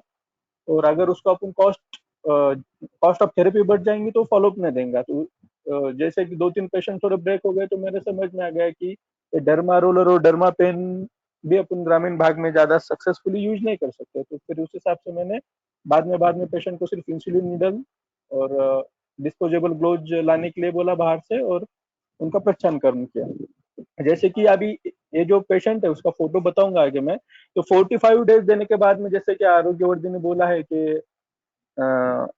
एक 42 डे कंटिन्यूसली देना है, बाद में स्टॉप करना है। तो उस हिसाब से आरोग्यवर्धी ने कुछ स्टॉप किया था और कृमिकुटार रस भी कुछ स्टॉप करके उसकी जगह पे दूसरा पुस्तक में जो है विडंगारिष्ट दिया था एक 10-15 दिन के, और बाद में फिर आरोग्यवर्धी ने छोड़ के बाकी सब डोज वही शुरू किए थे। तो ये पेशेंट के ट्रीटमेंट्स के रिजल्ट है, जैसे कि ये उपचारा पूर्वी यानी कि before treatment, in between treatment और आफ्टर ट्रीटमेंट के है। तो उस हिसाब से मैंने थोड़ा यहाँ पे लिखा भी है कि हेयर फॉल के तो बहुत से कारण है, उसमें आज की जो मॉडर्न लाइफस्टाइल है वो भी एक मेन वजह है, लेकिन आयुर्वेद हिसाब से अगर आयुर्वेद प्रिंसिपल से ट्रीटमेंट अगर करे तो हेयर फॉल अच्छी तरह होता है। लेकिन उसको क्या है कि पेशेंट का भी थोड़ा अपने पे पेशेंस चाहिए, पेशेंट को भी श्रद्धा और सबूरी अगर है तो उसको रिजल्ट दिख ही जाते हैं। दूसरी पेशेंट की केस है, ये पेशेंट की केस थोड़ी इंटरेस्टिंग थी कि उसको जैसे कि लेडीज लोगों में वो उनके बाल नहीं बनाते हैं तो कभी कभी दूसरों की तरफ से उनके बाल बना के लेते हैं, जैसे वेनी डालना बोलते हैं। तो उसको दूसरों ने नोटिस किया कि तुम्हारे ऐसे ऐसे बाल जा रहे हैं, उसको मालूम नहीं कब से जा रहे हैं, क्या जा रहे हैं, लेकिन जा रहे हैं। तो 2 पैचेस थे उसके। उसके बाद में मैंने ब्रैकेट में लिखा है यहाँ पे कि कभी कभी क्या होता है कि जो इंद्रदूत के केसेस देखे, 2-3 केसेस में पेशेंट अपनी तरफ आता है जो उसको विजिबल पैचेस दिखते हैं जहाँ पे वो देख सकता है मिरर में, वो पैचेस वो देखता है कि, या फिर उसको बार बार बोलता है, बड़ा अगर कहीं पैच है तो बार बार उसको बोलता है कि यहाँ यहाँ पे पैच है। लेकिन जो छोटे छोटे पैचेस भी उसको प्रेजेंट रहते हैं, तो छोटे छोटे पैचेस वो भी नोटिस नहीं करता है, और अगर फर्स्ट बार पेशेंट आया तो अपन भी नोटिस नहीं करते। तो मेरे साथ में एक 2-3 केसेस में ऐसा भी हुआ कि पेशेंट आया, पेशेंट ने ट्रीटमेंट लिया, वहां का रिजल्ट भी अच्छा नहीं लगा था, लेकिन जो विजिबल नहीं है वहां पे मेरा भी फोकस थोड़ा नहीं हो पाया था। तो बाद में पेशेंट को पहचान करने के लिए बुलाया तो पेशेंट को और 2-3 जगह पे दूसरे छोटे छोटे पैच दिखने लगे। तो फिर पेशेंट बोलते कि नहीं सर, ये तो बढ़ रहा है, ये आपके ट्रीटमेंट से भी हुआ है। तो कभी कभी ऐसा होता है। तो अगर बेस्ट है, अगर पेशेंट मेल है, वो अगर कम से कम बाल करके आने को विलिंग है, तो पहली बार जब आपके पास आता है तो उसको ये समझाना भी जरूरी है कि ये 1 या 2 पैच अभी नोटिस हुए, या फिर तुझे दिख रहे हैं, या फिर मैं देख रहा हूँ तो मुझे और 1-2 दिख रहे हैं। लेकिन अगर तूने पूरे बाल कम नहीं किए तो और कहाँ पे पैचेस है अपने को नोटिस नहीं होंगे या फिर दिखेंगे नहीं। उस हिसाब से अपने को लोकल एप्लीकेशन करने में तकलीफ जाएंगी। तो हो सके तो अगर जितने बाल कम रखेंगे उतना अच्छा रहेगा, फिर अपने को ट्रीटमेंट को भी आसानी जाएंगी। अभी ये पेशेंट के बारे में विशेष तो ऐसा है कि रस धातु अपतर्पण दही सेवन, और ये फीमेल पेशेंट होके भी रोज ठंडे पानी से बाल धोती थी। यानी कि एक तो फीमेल पेशेंट है जो डेली में उनके सिर के बाल नहीं धोते हैं, वीक में से 2 या फिर 3 बार धोते हैं, लेकिन वो धोती थी और शीत पानी से भी धोती थी। और जो रस धातु का अपतर्पण हेतु बोला है मैंने, पेशेंट जो थे हमारे तरफ वो उसको कासार कम्युनिटी से बोलते हैं कि जो लोग चूड़िया पहनाते हैं, तो उसका वही नित्य क्रम था कि सुबह में जल्दी उठना, थोड़ा खाना वाना बना लेना, और चाय वगैरह सब लेके उसके हस्बैंड के साथ में चूड़िया बनाने में खेड़े गांव में जाना। तो उस हिसाब से फिर वहां पे जब 2 या 3 बजे खाना खाना, और खाने में उसका कॉम्बो रहता था, रोटी बना लेती थी, अगर कुछ सब्जी अवेलेबल है तो सब्जी लेके जाती थी, लेकिन सब्जी अवेलेबल नहीं तो दही उसका फेवरेट था तो दही लेके जाती थी। उस हिसाब से उसका विशेष हेतु वो लिखा है मैंने, दही सेवन। और इसकी चिकित्सा जो पूर्ववत है वही लघु मालिनी वसंत आरोग्यवर्धिनी रुमिकुटार रस और गंधक रसायन ही दी थी, लेकिन इसके उपशय में देर लगी थी। 45 डेज देने के बाद में भी आरोग्यवर्धिनी मुझे ऐसा लगा कि उसका क्लेद जो है, उसका क्लेद जितना चाहे उतना कम नहीं हो रहा है, पैचेस में थोड़ी इम्प्रूवमेंट नहीं दिख रहे। तो फिर से मैंने सर से बात की कि सर अभी 45 to 50 डेज तो हो चुका है, आरोग्यवर्धिनी दी है मैंने, और थोड़ा पेशेंट को अभी उपशय मिलने में देर लग रही है, तो फिर क्या करना चाहिए। तो सर बोले ठीक है, फीमेल पेशेंट है तो आरोग्यवर्धिनी की जगह पे तू क्लेद का नाश करना है तो चंद्रप्रभावटी भी यूज कर सकता है। तो फिर मैंने उसको चंद्रप्रभावटी स्टार्ट की। तो ये उसका फोटो है और आफ्टर ट्रीटमेंट का उसका फोटो है। ए पेशेंट में भी सिंपल इंसुलिन सिरिंज से पहचान कर्म हर 10 दिन को करते रहा मैंने, लगभग 6 सेटिंग करने के बाद में उसका रिजल्ट आया। और तीसरी केस है, वैसी केस थी कि जैसे हमारे इधर में एक अगस्त महीने में जनरली अगर किसका मैरिज वगैरह करना है तो शुरू कर देता है उसको लड़की वगैरह देखना। फिर अगस्त में थोड़ा प्राइमरी बातें हो चुकी तो पितृपक्ष की वजह से थोड़ा कुछ दिन वो प्रोसेस बंद रहता है, और बाद में फिर दिवाली के बाद में तुलसी विवाह के बाद में जो तारीख निकलती है वो तारीख निकालते हैं। तो इस लड़की के बारे में वही हुआ था, ये लड़की को लड़के जो प्राइमरी लड़का है वो लड़का आके देख के चला गया था, पसंद थी। घर वाले भी बेसिक घर वाले आके देख के चले गए थे और पसंद थी। इन बिटवीन पितृपक्ष और बाकी सब बातों की वजह से थोड़ा एंगेजमेंट जिसको बोलते हैं सुपारी फोड़ने, तो वो एंगेजमेंट को पॉज एंगेजमेंट के प्रोसीजर को पॉज मिल गया। लेकिन बाद में जब उसके सीनियर जो घर वाले देखे आए तो बोले नहीं, मुलगी अशी नव्हती तिच्या डोक्यावर केस होते, आता केस चालले, आम्हाला नाही करायचं लग्न, यानी कि लड़की के तो बाल थे जब हमारे लड़के ने देखा था या फिर लड़की के ननद ने देखा था, लेकिन अभी तो उसके बाल नहीं है, हमको नहीं करनी है ये सब।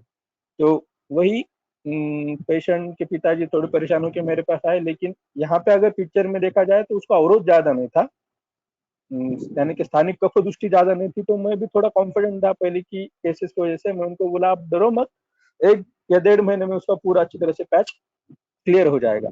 तो इस केस में मैंने प्रच्छान कर्म भी नहीं किया है, इस केस में मैंने प्रच्छान कर्म भी नहीं किया है। 30 दिन वही ट्रीटमेंट दिया है, लघु मालिनी, आरोग्यवर्धिनी, कृमि कुठार और गंधक रसायन। 30 दिन के बाद में उसका इतना अच्छा इंप्रूवमेंट हुआ था, लेकिन अभी लघु मालिनी वसन, आरोग्यवर्धिनी कम करके लघु मालिनी वसन, गंधक रसायन एक और 20 दिन का उसको डोज मैंने दिया, तो वो पूरी तरह से हैप्पी थी। मैं ये स्लाइड इसकी वजह से शो कर रहा हूँ, और ये स्लाइड शो करते वक्त मैं अनिल सर से और विशेषता विलोप सर से भी माफी मांगता हूँ, क्योंकि हमारी फर्स्ट बैच थी और हमको विलोप सर ने बोला था कि आप सब नोट्स निकाले, जब आपका वर्कशॉप का होगा, वर्कशॉप के दिन आप सब नोट्स हमें पोस्ट भेजिए और उस दिन भी नोट्स लेके आइए, जो अच्छे नोट्स रहेंगे वो नोट्स को हम प्राइज वगैरह देंगे।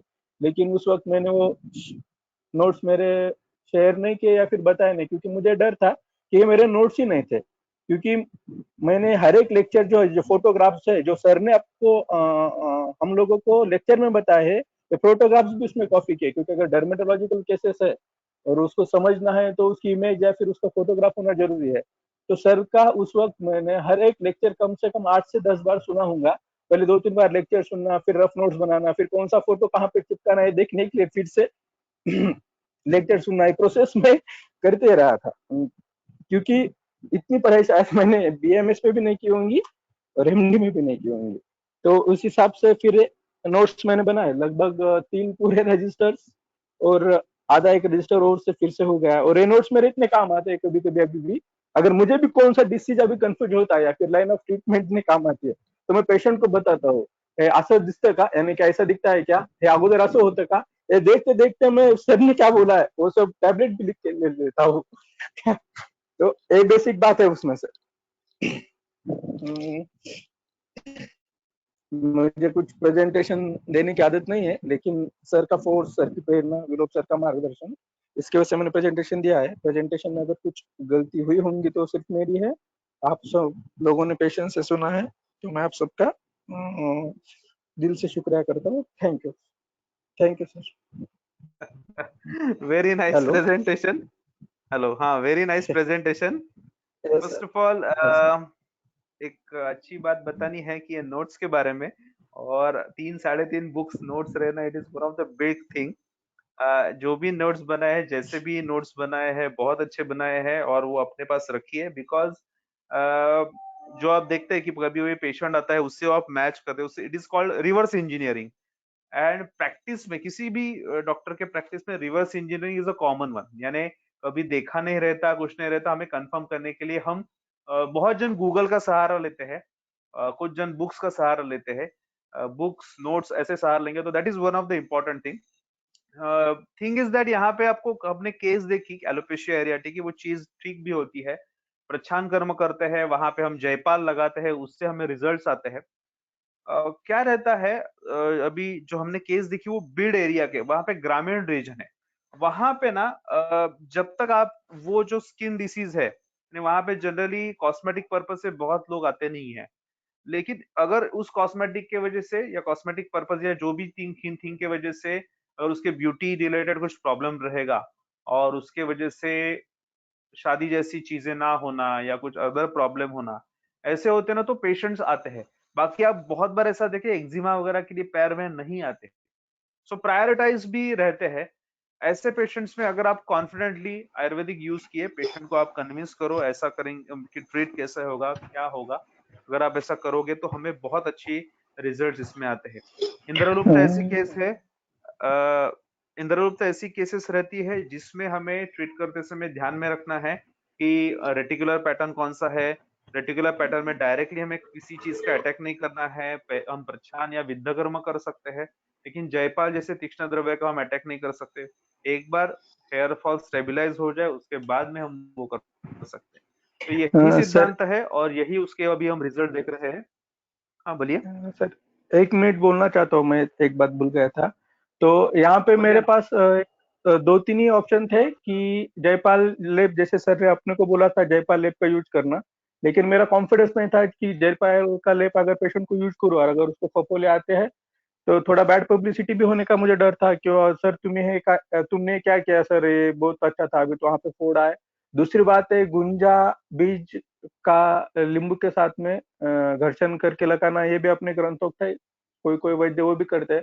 लेकिन मेरे एरिया में ऐसा होता है कि अगर पेशेंट बार्बर के पास जाता है और बार्बर उसको पैच देखता है तो बार्बर उसको बोलता है, अरे ही तुला चाई लागली, म्हणजे अरे तुझको अभी इंद्रलुप्त हुआ है तो मेरे पास दवा है, और वो खुद वहां पे से गुंजा बीज लेके नींबू लेके उसके सामने घिस के उसको लगा देता है। तो ये कॉमन थिंग थी, वो भी करना मुझे पॉसिबल नहीं था। अगर वही मैं चीज अगर करूंगा तो फिर पेशेंट बोलेगा ये तो बार्बर नहीं किया है सर, आप ये क्या कर रहे हैं अलग, तो वो तो 50-60 रुपीज या फिर 100 रुपीज लेके वो वही करता है। तो फिर मेरे पास ये चैलेंजिंग था, जयपाल यूज करने को मेरा कॉन्फिडेंस नहीं था, और गुंजा बीज लेप करना तो कॉमन लोग करते हैं हमारे ग्रामीण भाग में, तो फिर क्या करना। तो फिर सर ने जो बेसिक प्रिंसिपल पढ़ाए थे कि उष्ण तीक्ष्ण द्रव्य है और कफवात संप्राप्ति है हर एक इसमें, तो उसमें अपने को उष्ण तीक्ष्ण तेल यूज करना चाहिए। उसी लॉजिक का थोड़ा यूज किया, 2-3 पेशेंट में सक्सेस मिलते गए तो फिर कॉन्फिडेंस बढ़ते गए। Thank you sir. Good one. ऐसे इस टाइम क्या करने का है ऐसा, बेसिकली हमारी जो प्रोसीजर है वो कभी एक्सपोज नहीं करने की। अभी मैं 2 मिनट लेता हूँ उसके लिए, और एक केस बाकी है लेकिन मैं 2 मिनट बताता हूँ। हम क्या कर रहे हैं ना, हम क्या ट्रीटमेंट दे रहे हैं, हम क्या प्रोसीजर कर रहे हैं, कुछ एक्सपोज मत करो। जयपाल या जमाल गोटा पेशेंट को बहुत जन को मालूम भी रहता है, लेकिन ये अपना स्किल है लगाना। पेशेंट को कभी मत बताओ कि हम क्या कर रहे हैं, कभी भी पेशेंट को बाहर बैठाओ और अपना करो। See one of the good thing, patient को अगर आपको मालूम रहेगा हम जयपाल लगाना, तो पेशेंट को ना अगले 6 दिन क्या होने है वो लोग सब बताओ। अभी लगाओ, 12 घंटे बाद निकालो, 24 घंटे बाद वहां पे रेडनेस आएगा, उसके 2-3 बाद वहां पे फफोले आएंगे, यानी पस जैसा आएगा। पानी में सिर्फ सिंपल डेटॉल करके क्लीन करो, 3-4 दिन में निकल जाएगा। 5वें-6वें दिन वहां पे डैंड्रफ रहेगा। या आप पेशेंट को ऐसे चाहे तो लिख के दे दो, ऐसा ही होगा। तो ऐसा अगर आप लिख के दोगे ना तो पेशेंट को कॉन्फिडेंस आएगा, हाँ ये डॉक्टर ने बोला ना वही हो रहा है। दूसरा, पेशेंट को कभी मत बताओ हम क्या कर रहे हैं। अपनी जो प्रोसीजर उसको नाम दे दो, एक कोई तो इंग्लिश नाम दे दो, कोई बड़ा नाम दे दो। लगाना है तो जयपाल ही है, लेकिन पेशेंट को कभी एक्सपोज मत करो क्या करना है। ठीक है, तो हम अभी नेक्स्ट प्रेजेंटेशन की तरफ जाते हैं। Next present is doctor Nisha Mayekar. Doctor Nisha Mayekar है वो जो लास्ट 14 साल से प्रैक्टिस कर रही है। शी इज प्रैक्टिसिंग इन मुंबई, मुंबई में ही प्रैक्टिस कर रहे हैं। जनरली मिक्स प्रैक्टिस करते आए हैं, और मिक्स प्रैक्टिस करते समय जो सम सिलेक्टिव डर्मेटोलॉजिकल केसेस है वो भी वो ट्रीट करते आए हैं। उनकी जो केस है वो बहुत इंटरेस्टिंग है, कॉमनेस्ट है, हम अपने क्लिनिक में कर सकते हैं, उसके लिए स्पेशल पंचकर्मा वगैरह की सेटअप की जरूरत नहीं है, फिर भी हम उसको 100% सक्सेसफुली रिजल्ट ला सकते हैं। जो सीएडी की जो जून 2020 2020 बैच की वो स्टूडेंट पार्टिसिपेंट्स है, और वो आपके सामने केस प्रेजेंट करेगी। So I am requesting doctor Nisha Mayekar to present this case. अगर किसी का माइक चालू रहेगा तो प्लीज बंद कीजिए। किसी का माइक चालू रहेगा तो पेशंट प्लीज कसे बंद मिळवायचे? कीजिए। स्किन वाले माइक आरामात चालू Hello. Hello, sir. Can you hear me? Yes, I can hear you. Sir, here is some internet issue, but still I will try. Okay, sir. Okay. Good evening, everyone. First of all, thank you, Dr. Anay sir and Vilop sir, giving me this opportunity to talk about the case. I'm very shy person and not that talkative, but still presenting the case. It's a case about the Chermokil only, you can say, like a cordon. Do you have Brief in a PPT? share, I'm just telling you. Do you have PPT? Yes, sir, but in the mobile only. Yes, sir, in the mobile only. Okay, I'm starting, sir. So, are you showing the PPT or not? Hello. Are you showing the PPT or not? Sir, I'm trying because before I told you I am not that much enough to do all these things. Still, I will try. Okay, no problem. You can start. You can. Okay. No problem. You can something. You can start. I can talk only, so that is, yeah, I can talk only so people can listen. At least this point, people will know all these things, what chart does. Can I start, sir? Hello?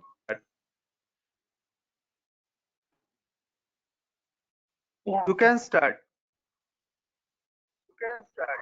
Okay, okay, sir. Just a minute.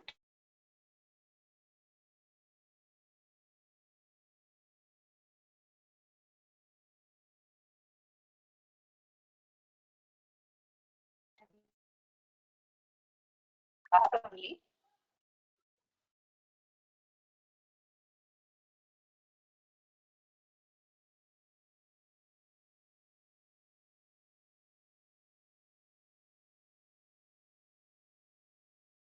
Your voice is not audible.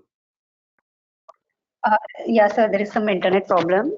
I can't able to show the PPT, but I can talk on the same case. Can I? Hello? Yes, you can start. Hello? Yes, you can start. Okay, sir. So the main thing is, yeah, okay, thank you, sir. Shar, the means like Sharan Shar, so that everyone knows about the Shar, but what the importance of the Shastranum Shastrebhyo Shar Pradhanatama छेद्येभ्यः लेख्यकरणात् त्रिदोषगुणात् wishes क्रियावचरणात्।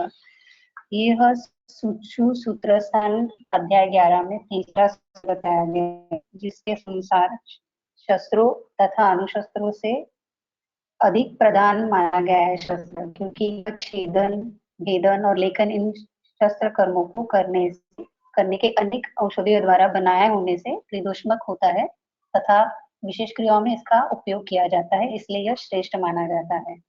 Secondly, क्षार के गुण बताए sir ने, वही मैं बता रही हूँ, जस्ट रिवाइजिंग। क्षार कटु प्रधान, अम्ल रहित, पंचरसात्मक, वीर्य, उष्ण, गुण तीक्ष्ण, त्रिदोष्णकता और वर्ण श्वेत और सौम्य रूप होता है। सेकेंडली, क्षार के कर्म दहन, पाचन, धारण, पाचन, विलायन, शोधन, रोपण, शोषण, स्तंभन, लेखन। Hello hello sir, You can continue. Hello, yes sir, I'm just worried if you can hear or not. इसके क्षार के जो कल्पना है सर ने जो बताई है ऑलरेडी लेक्चर में, चूर्ण, मलहर, सूत्र, तेल, लटी, उदक मात्रा और ये भस्म।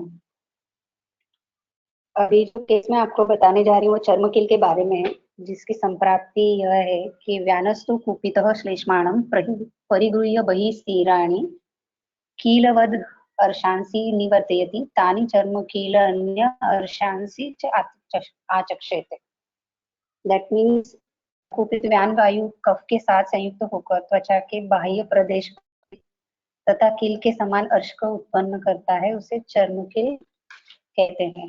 As everyone know, this is a very simple and common case, as Sir told you right now. But for me, as a practicing since 14 years allopathy only, the selective cases only I am treating with Ayurveda. So I was worried to do the Shara Sutra in this case. Still, Sir had given the confidence for me to do. So I still was in a second thought to do or not. So this is the case. I think Sir has shared the PPT because I can't manage to do all these things. Just I'm talking about the case only right now. The patient was age XYZ name, age 35 years, female, by occupation the beauty parlor worker she was. Firstly, she came to me for some other skin problem, that is like acne only. Commonly ladies used to come for the female practitioner to treat or acne with the Ayurvedic treatment only. She was very happy with the Ayurvedic treatment, so that gives me a confidence to treat her. But uh, after getting the result from Ayurvedic treatment with for the skin acne only, she just talked about her this problem. So she showed me that I have something in my butt, on my buttock right side. Can you just treat this thing? So that day I just seen such a big size mole only, that is skin tag. So I was worried how to treat. So first of all, I suggested her to go for the surgery only, but the patient was not ready to do the surgery. She's scared of the surgery only. So I asked her, what is the problem? She said, see, no, I don't want to do the surgery. You give me some Ayurvedic treatment so that it can be clear. I know it can be treated. The patient is giving the confidence to me. That is a one plus point for me to treat, taking the case for the treatment. So I just asked her how it started. So she said that 2 years before it was like a small size, like simply मूंग की दाल का ये था करके, and it started increasing, but not that increase. But she was applying something local home appliance, she has applied some kind of a tuna and anything she was applying regularly, but it's not going. तो some of her relative और some गांव के जो people रहते हैं उन्होंने हमको suggest किया था you just tie the hair string, that will also do the well. So she did the same thing, but is of no use of. So we'll get, it's okay, we'll try, but the procedure I explained it, we have to tie this wool with some medicated thread only, and this thing, the chedan, vedan, whatever I have told her, this have to do. Are you ready for this? And she said, okay. Still, I was in a second thought whether to do it or not, because I don't have that much confidence to treat such kind of cases, like a fresh for me too, because never done, seen many cases, but personally मैंने खुद से कभी किया नहीं था. So I just told the patient that I don't have the materials. You wait for 2 days. I will make it arrange and we'll do this. So within 2 days, I managed to get the Shar Sutra from my friend only. So I called up the patient second for the 2 days after the patient came. I tied her like sir told you. You have to do the scraping and get a cut and just tied it. The first knot I can't tie it properly, so it failed. I have to be very honest on treating this case. So it failed only. After 2 days, patient came again. Madam, ते निघून गेलं.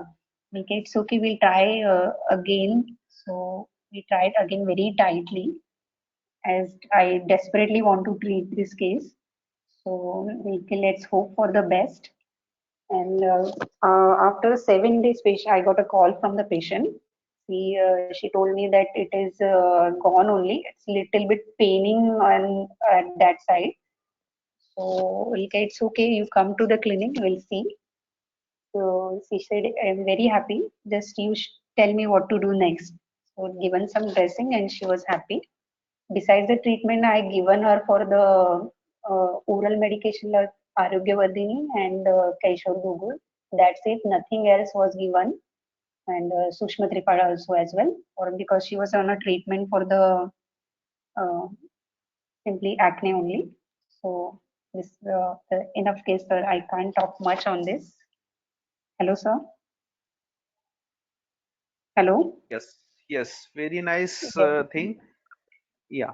Sir. Basically आप इसमें देखोगे, और मैंने पहले भी आपको बताया कि चारों जन है वो टोटली नए हैं प्रेजेंटेशन तौर पे. Thing is that Yes, sir. we can see the results before and after. You can just off your mic. Thing is that कैसा है, देखिए ये जो केसेस रहते हैं लाइक एक्रोकॉड्रॉन, बिग एक्रोकॉड्रॉन्स वगैरह केसेस, ये इसके रिजल्ट यानी आप ये पिक्चर देख रहे हो, दैट इज द थिंग, यही हमें जरूरी है. और ये हम आयुर्वेदिक प्रिंसिपल्स यूज किए, दैट इज द इम्पोर्टेंट. क्षार हमें मालूम है कैसा काम करता है, छेदन वेदन लेखन रोपण सब काम करने वाला है. उससे बनाया हुआ क्षार सूत्र ये बहुत अच्छी तरह से इसमें काम करता है. ध्यान में रखिए कभी भी किस चीज में क्षार लगाना है या किस साइज में लगाना है हमें जरूरी है. ग्रीन पीस शेप से अगर छोटे रहे तो उसमें हम लोकल टंकण मलम वगैरह लगाते हैं, उससे बड़े रहे तो हम क्षार सूत्र टाई करते हैं. बेसिकली क्षार सूत्र टाई करते समय 2-3 चीजें ध्यान में रखनी है कि वहां पे पहले आपको इंसिजन लेना है. जब आप स्किल्ड रहोगे तो directly with in 30 to 40 seconds में आप इंसिजन ले सकोगे. स्किल्ड नहीं हो, नए हो तो पहले ब्लंट सरफेस का यूज करो, बाद में शार्प परस्त सरफेस का यूज करो. उसके बाद सर्जिकल नॉट टाइप से वहां पे आप क्षार सूत्र को टाई करो. क्षार सूत्र को टाइट करो. फर्स्ट ऑफ ऑल शुरुआती में टाइट करते समय पेशेंट को थोड़ा सा पेन होता है, बट वंस जो क्षार है वो रक्त से घुल जाता है तो एक नेचुरल एनास्थेशिया की तरह वहां पे मिलता है। आप जितना टाइट करोगे तो भी पेशेंट को पेन नहीं होता। स्ट्रैंगुलेट करना है, जो भी स्किन टैग है, बिग शेप है, स्ट्रैंगुलेट होने की वजह से दो चीजें होती है वहां पे। बेसिकली आप अच्छा टाइट करते हो तो स्ट्रैंगुलेशन होता है, वहां पे ब्लड सप्लाई एक तो बंद होना या कम होना शुरुआत होता है। दूसरा, क्षार अपना काम करता है जो कटिंग का काम करता है। बहुत जन ये घोड़े का बाल वगैरह ऐसे कुछ कुछ लगाते हैं, basically that is only strangulation. हम क्या करते हैं, क्षार सूत्र लगाते हैं जो खुद कट करने वाला है। दूसरा, हम उस टाइटनेस करते हैं सर्जिकल नॉट के because of to do strangulation या उसको पूरा ब्लड सप्लाई बंद करने के लिए। तीसरा, ओनली 1 ड्रॉप ऑफ ब्लड, यानी वहां पे निकलने के बाद वुंड भी होती है, वो तुरंत 1-2 दिन में निकल भी जाती है।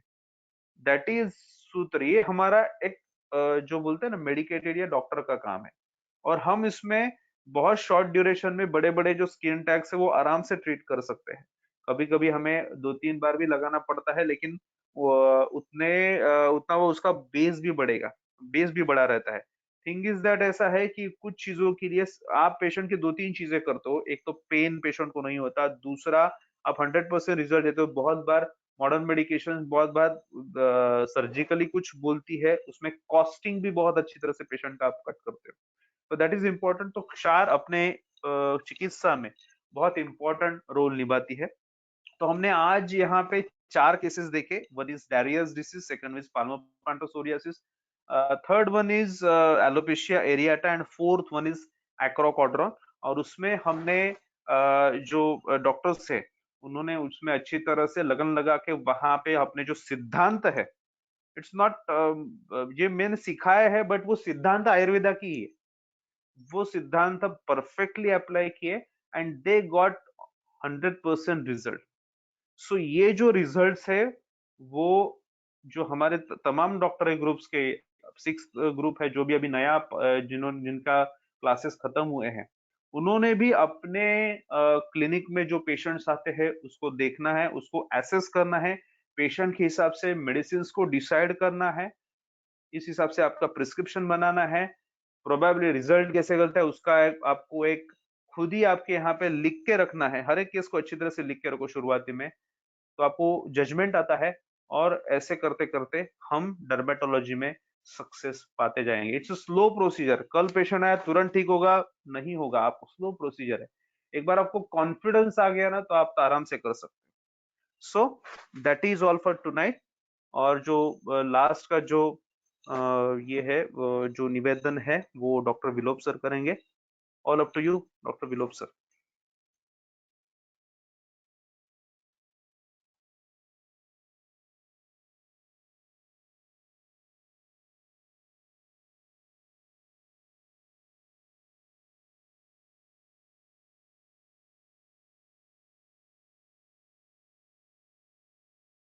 Hello Vilop sir.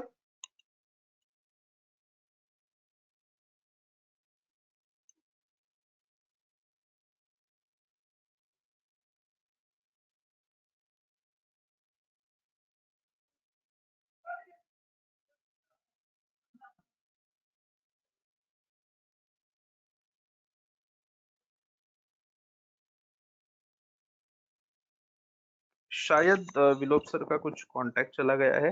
That is all for tonight. Basically सब केसेस ओवर हुए हैं, पेशेंट्स के अपने रिजल्ट भी देखे, सब देखे। तो यहाँ hello, sorry for the inconvenience. yes you are audible.